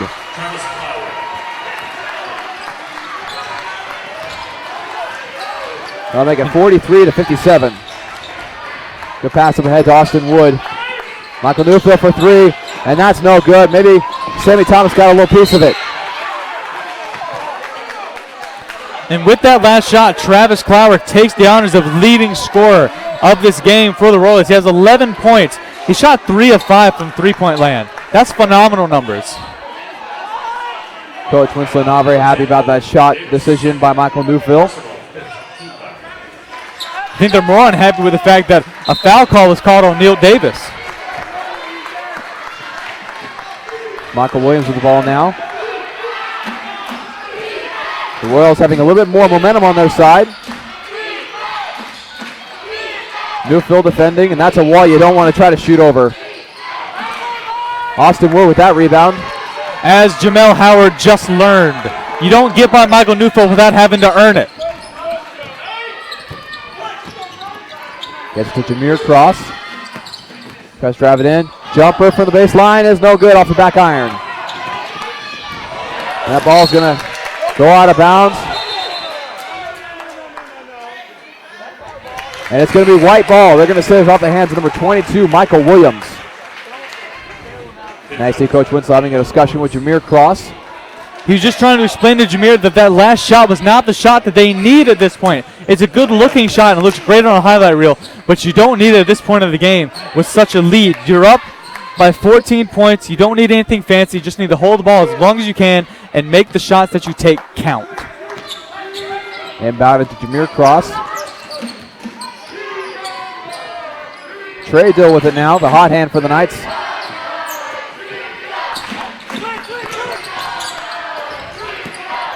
Good entry pass to Trey Dill, and he's fouled by number 34, Josh Good, and he'll go to the line.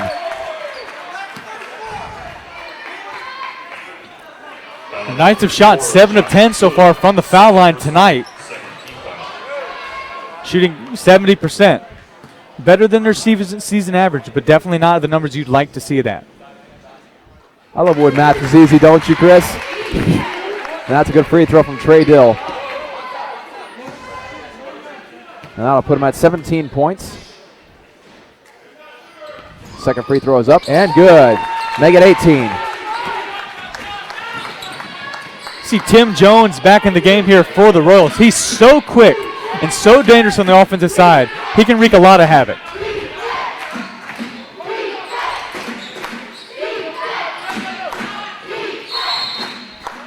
Looks like they're going to call a foul on Neil Davis.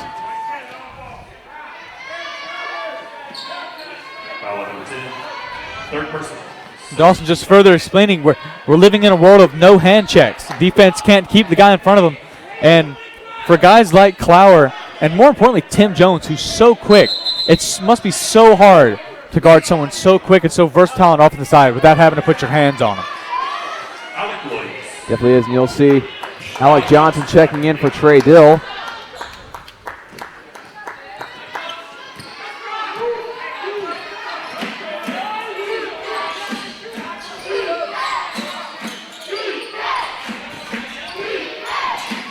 Newfield defending, and that's Sammy Thomas's first basket of the night. And it was great defense, too. It was just a great job by Sammy Thomas to fight through all those hands and all that contact to put it off the glass.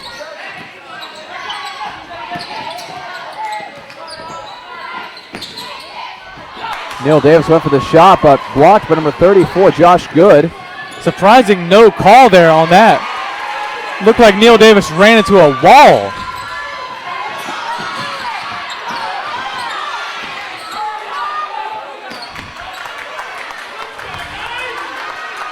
So the Knights with the ball now.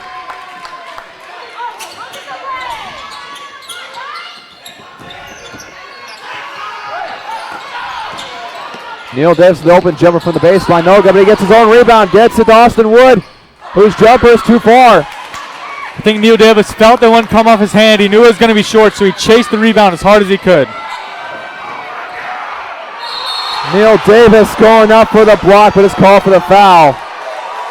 Really brave of Neil Davis to go up against Sammy Thomas. Sammy Thomas was looking for the flush there. He's looking for the one single power dribble and then to dunk it down with two hands. But Neil Davis meeting him at the summit. He didn't block it. I think he got it clean, but the referee saw otherwise, called it a foul.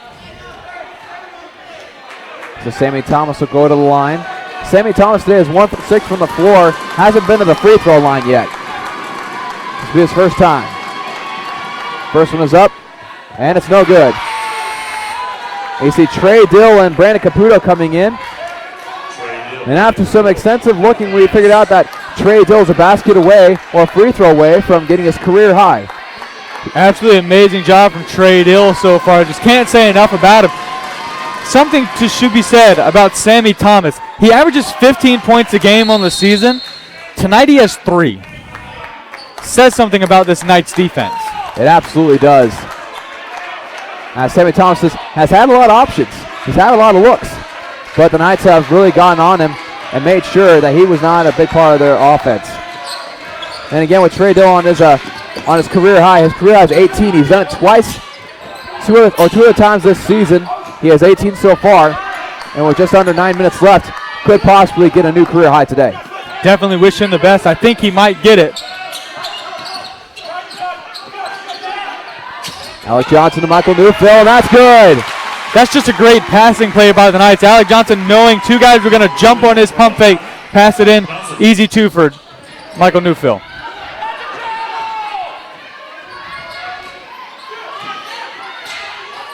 Sammy Thomas for the basket, no good. Rebounded by Jameer Cross, a nice spin move. The Euro step, and that's good. Can you say Manu Ginobili? Absolutely amazing from Jameer Cross. He feeds off the energy of the crowd. When that spin move happened, I think he was thinking he was just going to stop and run the offense, but he knew the fans wanted something, so he gave them something special. And Trey Dill with another rebound here, and Alec Johnson with it to Newfield. Another basket for Michael Newfield.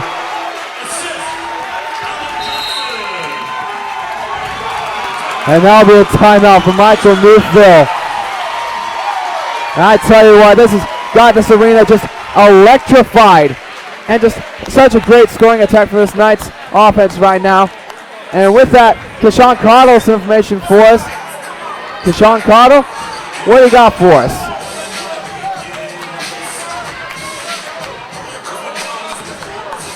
Excuse me, we'll get to him in just a second. Sorry about that. We'll get talking about this. Just a great attack so far from this Knights team. And now we have Keshawn Cottle. So, Keshawn, what do you got for us? Thanks, Dawson and Chris. The Knights have done a good job so far of distributing the ball, as they have 15 assists so far, as opposed to Eastern Mennonite's 10. This good ball movement has led to 4 of the Knights players in double figures so far. If the Knights can continue to have good ball movement, they'll be able to close this game out and get the win. Dawson and Chris, back to you. Thank you so much, Keshawn. Chris, what's some of your thoughts for the second half? Just amazing play by the Knights so far. The passing between Alec Johnson and Michael Newfield on those last 2 possessions alone, absolutely stunning. Knights have found their rhythm again here in this second half. And I think they feed off these Knights fans. As soon as Jameer Cross hit that spin move, everyone was going crazy here at the Knight Arena. And that made Jameer Cross want to do something special for the fans. And I think the fans with this team make them play so much better. When they have that positive reinforcement that they know they're doing something good, they play so much better. It's such a hard place to play for opposing teams, and this is why. The fans feed off the players, and the players feed off the fans. It's a great atmosphere. It's great to watch, and they're not just playing outstanding basketball. Yeah, absolutely. And you also get a lot of energy from the Knights bench as well. Getting their energy felt here as Jameer Cross is defending.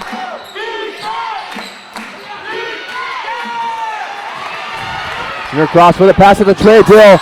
unable to get his hands on it. He could have beat his career high just then. But a great effort by the Knights in the fast break offense. So close to Treydale, just off the fingertips, and he knows that he's smiling as he's backpedaling back down the court.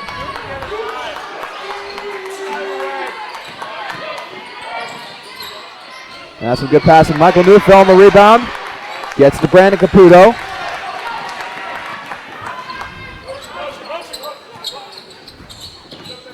Treydale with it now. To Neufeld. Top the key, almost loses it. Gets his hands on it.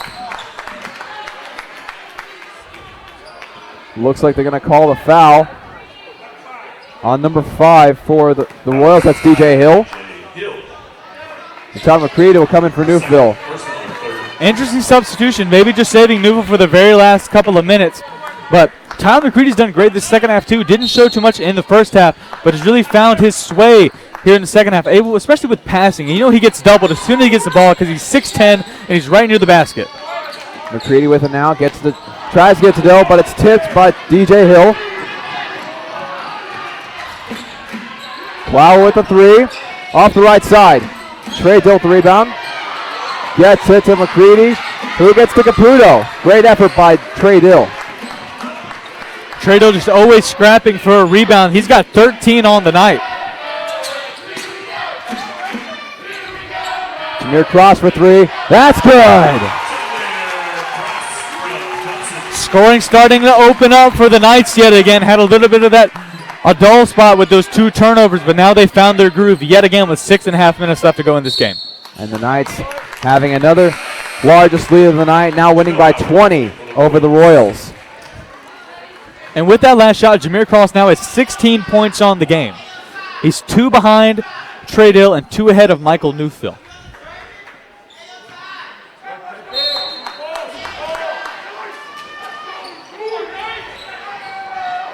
Cross defending. Now Caputo. Alec Johnson gets it back in and ends up with Alec Johnson. Gets it up to Trey Dill, who gets it up. No foul. Tries to tip it in, but no good. Knights just trying to hustle a little bit too much on that one. Rush the play just a little. And now the bank 3-pointer by Tim Jones. That was a deep 3. That was almost halfway to the logo at that point.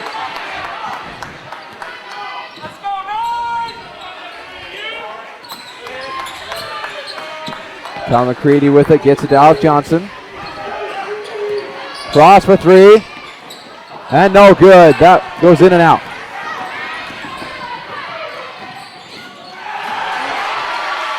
And the alley-oop slam to number 15, Tariq Caldwell.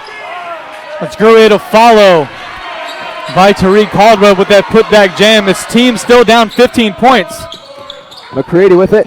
And that's blocked by number 5, DJ Hill. Knights are getting predictable, Dawson. They know what they're going to do. They're trying to go down to the paint. They're going to shoot it as soon as they get it. Knights need to go back to what they were doing 2-3 minutes ago, have that unpredictable offense. I'm going to say that was a foul on the floor. I guess number 44, Tyler McCready. And now is after the missed 3-pointer from Jamil Howard.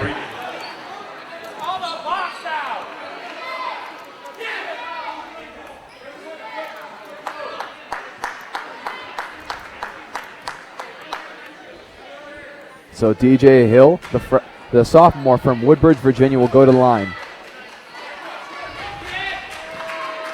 DJ Hill at the line.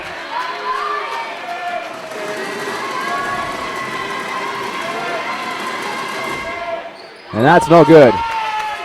Hey, look at these stats, Chris. The difference in scoring for these teams is almost the exact difference between points off turnovers for these teams. The Knights have 17 points off turnovers, and they have a 15-point lead. Just shows you how important it is to take care of the basketball. Knights are not taking care of the basketball right now. They're taking poor shots. They're going to call the foul on Trey Dill. So number 12, Jamil Howard, will go to the line. And that's Trey Dill's 3rd foul. Luckily for tonight, Dawson, the Royals of Eastern Mennonite are shooting 6 of 17 for the foul line, 35.3%. They've left 11 points at the foul line. They're down You're down by 15. Those 11 points mean so much at this point in time. You have to get those freebies. They've shot poorly from the foul line all season, so it's nothing different than what we've expected. But the Knights doing a great job of shooting foul shots so far, 75%. A good, decent amount. They're averaging around 66. So that's just the difference right now. Those points at the line, and like you said, taking care of the basketball and points off turnovers, that's all the difference in this game. Yeah, absolutely. It's what I was talking about before the game, free throws. You got to hit them. And if you don't, it'll cost you. And the Knights, of course, like you said earlier, doing a much better job tonight with 75% for the free throw line. And those 9 points are a big majority of the Knights' lead right now.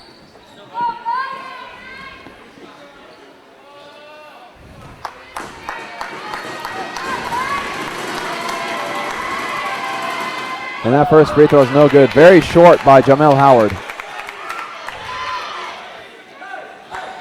Sam Armstrong checking in for the Knights.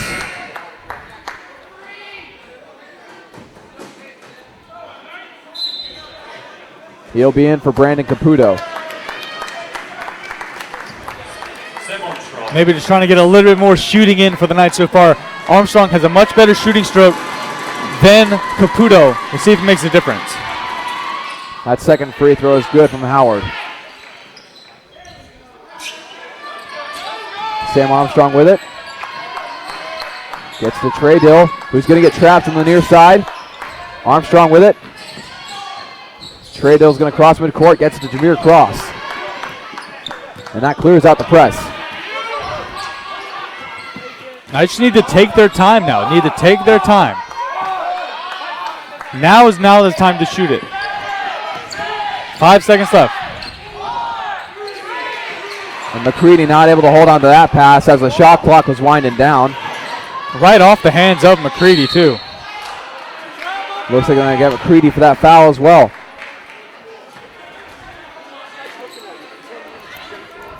And so that is fourth.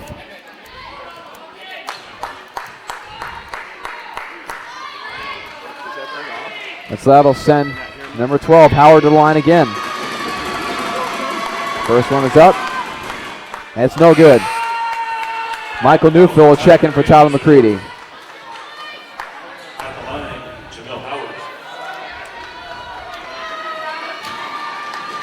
Coach Winslow putting Michael Newfield back in the game for probably the final 4 minutes unless he gets in some sort of foul trouble.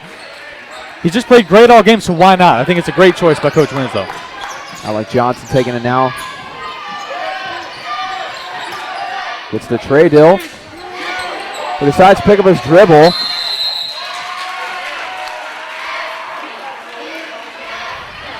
And so that'll be a turnover for the Knights. There's certain points in a press break where you just don't pick up the ball. Where you just keep it on the ground, keep dribbling, keep looking. And that was not one of those times to pick it up. Dawson, I don't want to sound like this, but throughout the majority of this game, Alec Johnson's played a great game. He's got 11 points, he's got 5 assists, some great passing, but majority of the time when he gets the ball, he does pick it up too soon, even when he's in his offensive side of the court. Just something he can point out of his game. He picks the ball up and immediately puts his elbows up, which is what you're supposed to do, but not after 2 dribbles. Either keep the ball in your hands and don't put it on the floor, and when you put it on the floor, keep it on the floor and find something. Absolutely. Now under 4 minutes left to play, and the Knights are up by 13 over the Royals of Eastern Mennonite. The Knights have kind of gone cold on offense a little bit. Some unsuccessful offensive possessions and some turnovers, some missed passes, and some missed shots that Coach Winslow hasn't liked.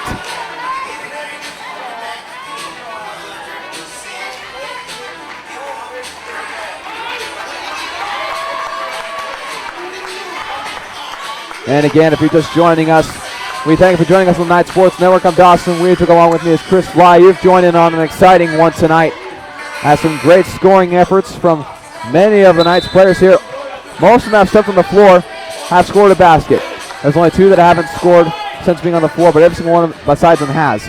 There's Trey Dill, who scored 18 points. Jameer Cross, 16. I won't go through the entire list, but a lot of Knights getting involved in the opposite side of the floor. Absolutely, and just can't say enough about Trey Dill. Again, 2 points away, or 1 point away, rather, from his career high in points. And not to mention that, he's got 13 rebounds this game. He's been insane. He's got a great double-double, a great showing from Dill. We'll see if he can keep it up in this final 3.5 minutes.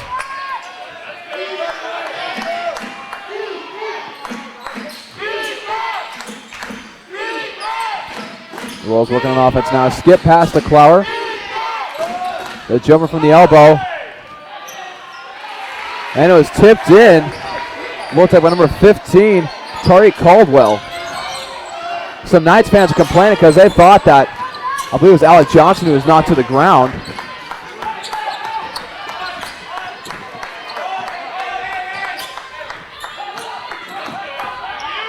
Alec Johnson with it. Good pass inside to Trey Dill, who loses it on the way up, and so it's no good. Another interesting no foul call there. Looked like it was at least a block. That block from Michael Newfield. Mike just went straight to the wall. Goodness gracious. Dawson, Michael Newfield has more blocks on the day than he has rebounds. That's insane numbers for Michael Newfield. And they haven't just been blocks. They've been emphatic stops. Stuffs right back into the crowd. It's been great to watch. Those are man blocks right there, what he just did. Jameer Cross defending on Tim Jones. Clower with the ball.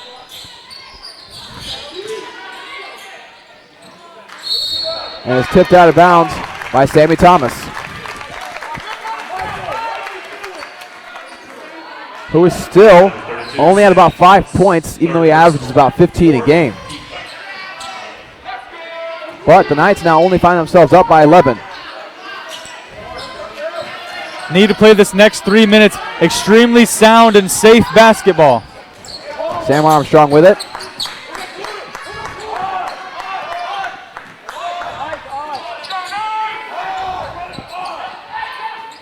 Sam Armstrong to Newfield, to Johnson, who's going to try to drive it in. Instead kicks back out to Jameer Cross. 4 seconds left on the shot clock. Trey Dill for the jumper.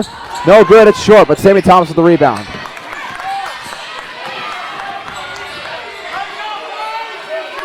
That's Thomas's 6th rebound of the night.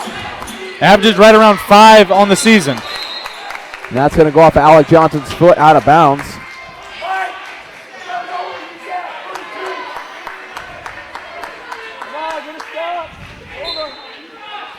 Inbounded by Tim Jones.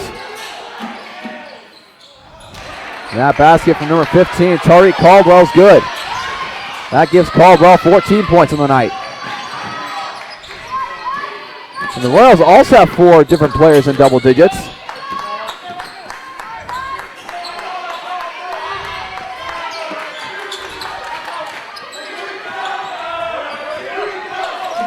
The Knights needing a basket to keep their lead here from going too small. The nice scoop by Michael Newfield puts it back up by 11. That's a great move. Just the little baby hook on the instep. Great move by Michael Newfield, especially to get around Sammy Thomas. The three-pointer was up by Clower, no good. Rebounded by Johnson. And Michael Newfield now has 16 points on the night.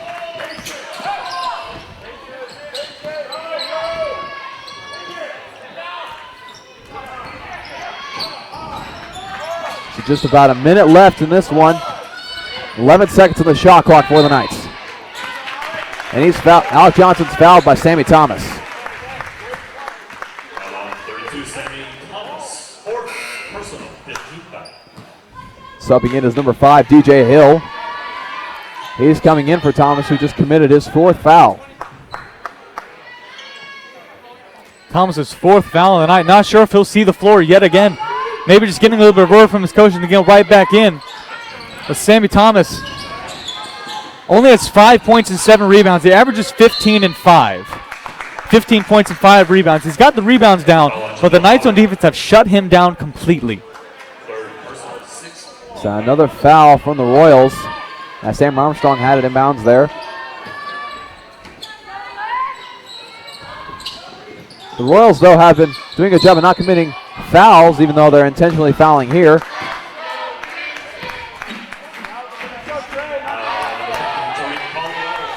And so Trey Dill will go to the line.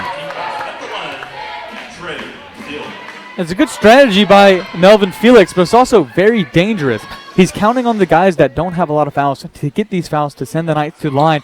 And then hopefully for those guys, same guys, to bring them back score-wise. And then he's going to put back in Thomas and put back in his leading scorers. And that free throw is no good from Trey Dill, and a good reversal by Clower. He's the second leading scorer on this team for a reason, Dawson, and we just saw it there. And Travis Clower now has 13 points on the night. At the line will be Trey Dill. And Trey Dill will go to the line again. Trey Dill getting plenty of chances to set a new career high. Here's the best chance of the night right here. First one is up, and it's no good. Trey Dill's so close, he can almost taste it, but hasn't been able to put it in the net so far. Great defense by the Knights. And so it'll go off the hands of Clower out of bounds and go to Knights. With a 9-point lead, 35 seconds left. And so Coach Winslow will call a timeout here to formulate a strategy for a 30-second shot clock, which is 35 seconds left in this game. Expect him to just hold the ball at the top of the key, waste that time, get it down to 5 seconds, and get his team a win. But you know that the Royals are going to foul. You know the Royals are going to foul, so you want your best foul shooters in. You're up by 9. That's a good, solid amount. But in basketball, that can go away just like that. It can go away in the blink of an eye. So Coach Winslow needs to make sure he has his best shooters in, but also his best ball handlers, guys that won't turn the ball over when put under pressure, guys that make good decisions. And we need to say those characteristics of Sam Armstrong. You want the ball in Sam Armstrong's hands. He's most consistent, one of the most consistent free throw shooters on the team. Also Alec Johnson. Just a couple of different players they just really want the ball to. Trey Dill's a little cold from the free throw line right now. So probably, I don't want to say avoid him because he's such a great ball handler as well, but try to get it, if you can, to Sam Armstrong or Alec Johnson. One thing about Armstrong, too, is that he's so calm. He never rattled in a game of basketball, and it's amazing to watch because so much pressure is put on him, but he's just so cool, calm, and collected. Inbound to Jameer Cross. Now to Alec Johnson. And almost had the fast break layup for Sam Armstrong. So Alec Johnson will go to the line.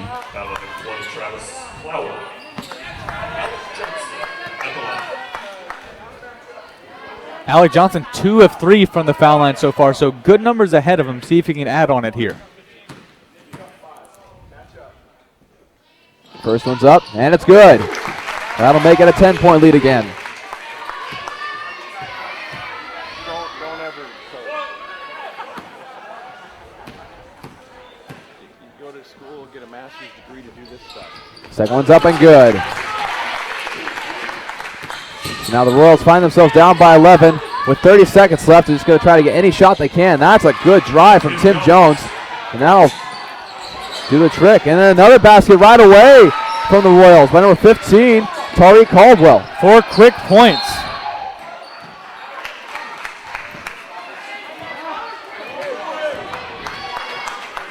And just like that, the Knights are only up by 7.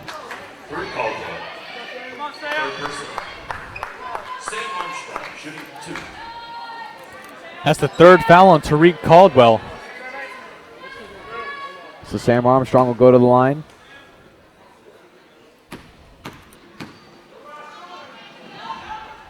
First one is up and good. It's now an 8-point lead with just over 20 seconds left. This is Armstrong's first set of free throws of the game, and he goes 2 for 2.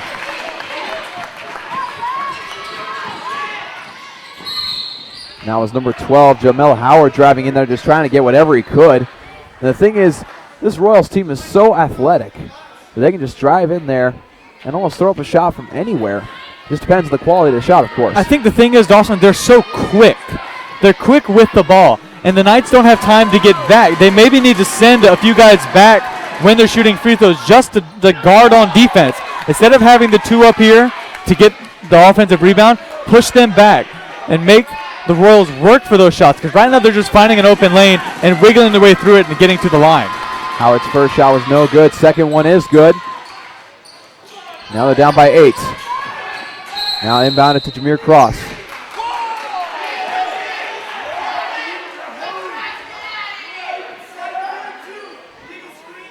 And so they're calling Alec Johnson for the illegal screen. Alec Johnson cannot believe it. 32, Alec Johnson, fourth personal. And that's Alec Johnson's 4th of the game.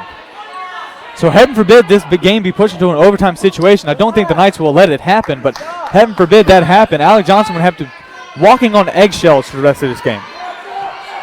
16 and a half seconds. The Knights have to play some lockdown defense here. And blocked by Jameer Cross. Number 5, DJ Hill going up for the shot, but Jameer Cross saying, nope, not right now. And DJ Hill thought he had a wide open chance at the basket because Michael Neufeld went up on the pump fake of Clower. But instead, Jameer Cross comes out of nowhere from behind and gets the swat. What a clutch play for number 23. Clower for 3. No good. The refs having a conversation with the scores table. Doesn't look like there's a foul call. Looks like they're going to wave off the play entirely. Not exactly sure what happened on that play whatsoever.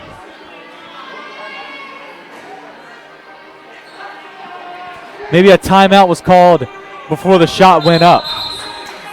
And so with just under 12 seconds left, the Royals will inbound it yet again. You're starting to hear the Knights fans chant here, hoping their defense can hold on.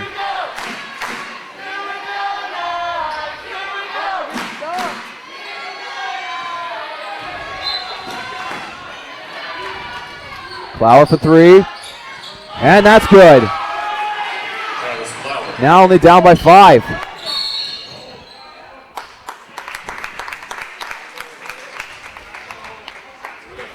And they're going to call a hold on Tim Jones, number 1. Third personal. And I believe that'll send Jameer Cross to the line. Jameer Cross. So up by 5, 8 seconds left. Jameer Cross on the foul line.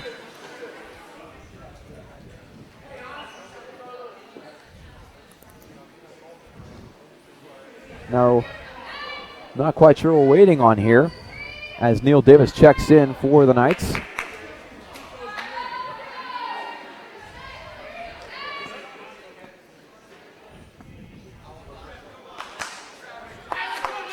So they're resetting the game clock to 9.1 seconds. 9.2, excuse me.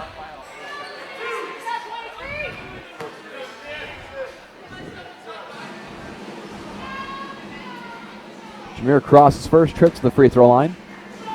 First one's up, and it's good. Extending their lead to 6. Now Neil Davis will check in for Sam Armstrong. Jameer Cross shooting 1-1.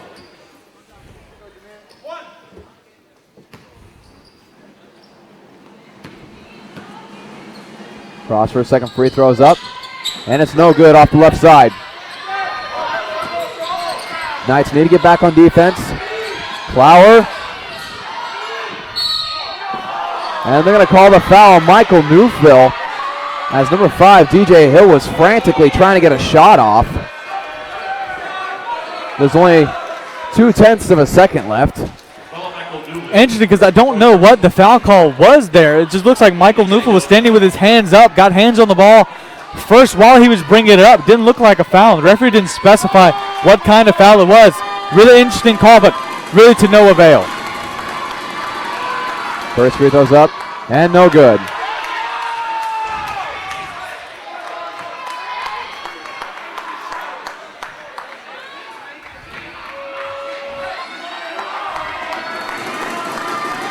The second free throw for Hill is up, and it's no good as well. Neil Davis with the rebound, and that'll be the end of it as the Knights go on to win this one 75-69 behind the absolute rampage of scoring efforts from Trey Hill, who ended up with 18 points, tying his career high for a third time this season.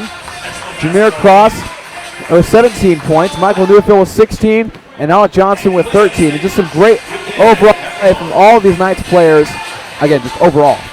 Absolutely, and you have to give it to Trey Hill. Scoring 18 points, his career high. He was so close at breaking his career high. Just couldn't find the night, wasn't destined to be He's grabbed 13 boards, had 2 assists. That's great numbers, especially from a freshman. A great showing by Treadell, and Michael Newfield, can't say enough about him. The returning player for this Knights squad, 16 points and just endless impact on defense. Great win by the Knights, but those 2 guys are my standouts for today's game. Absolutely, yeah. And talk about Alec Johnson as well, the offensive composure he had, some of the passes he had, and just the leadership he brings to this offense overall. He's just done such a great job this year of being one of the few leaders that have been able to really step up and be the great senior leader that he is. And here in just a little bit, we'll have some interviews with Keshawn Carter, with head coach Greg Winslow, and some players being Trey Dill and Michael Newfield. And so, Keshawn, what do you got for us?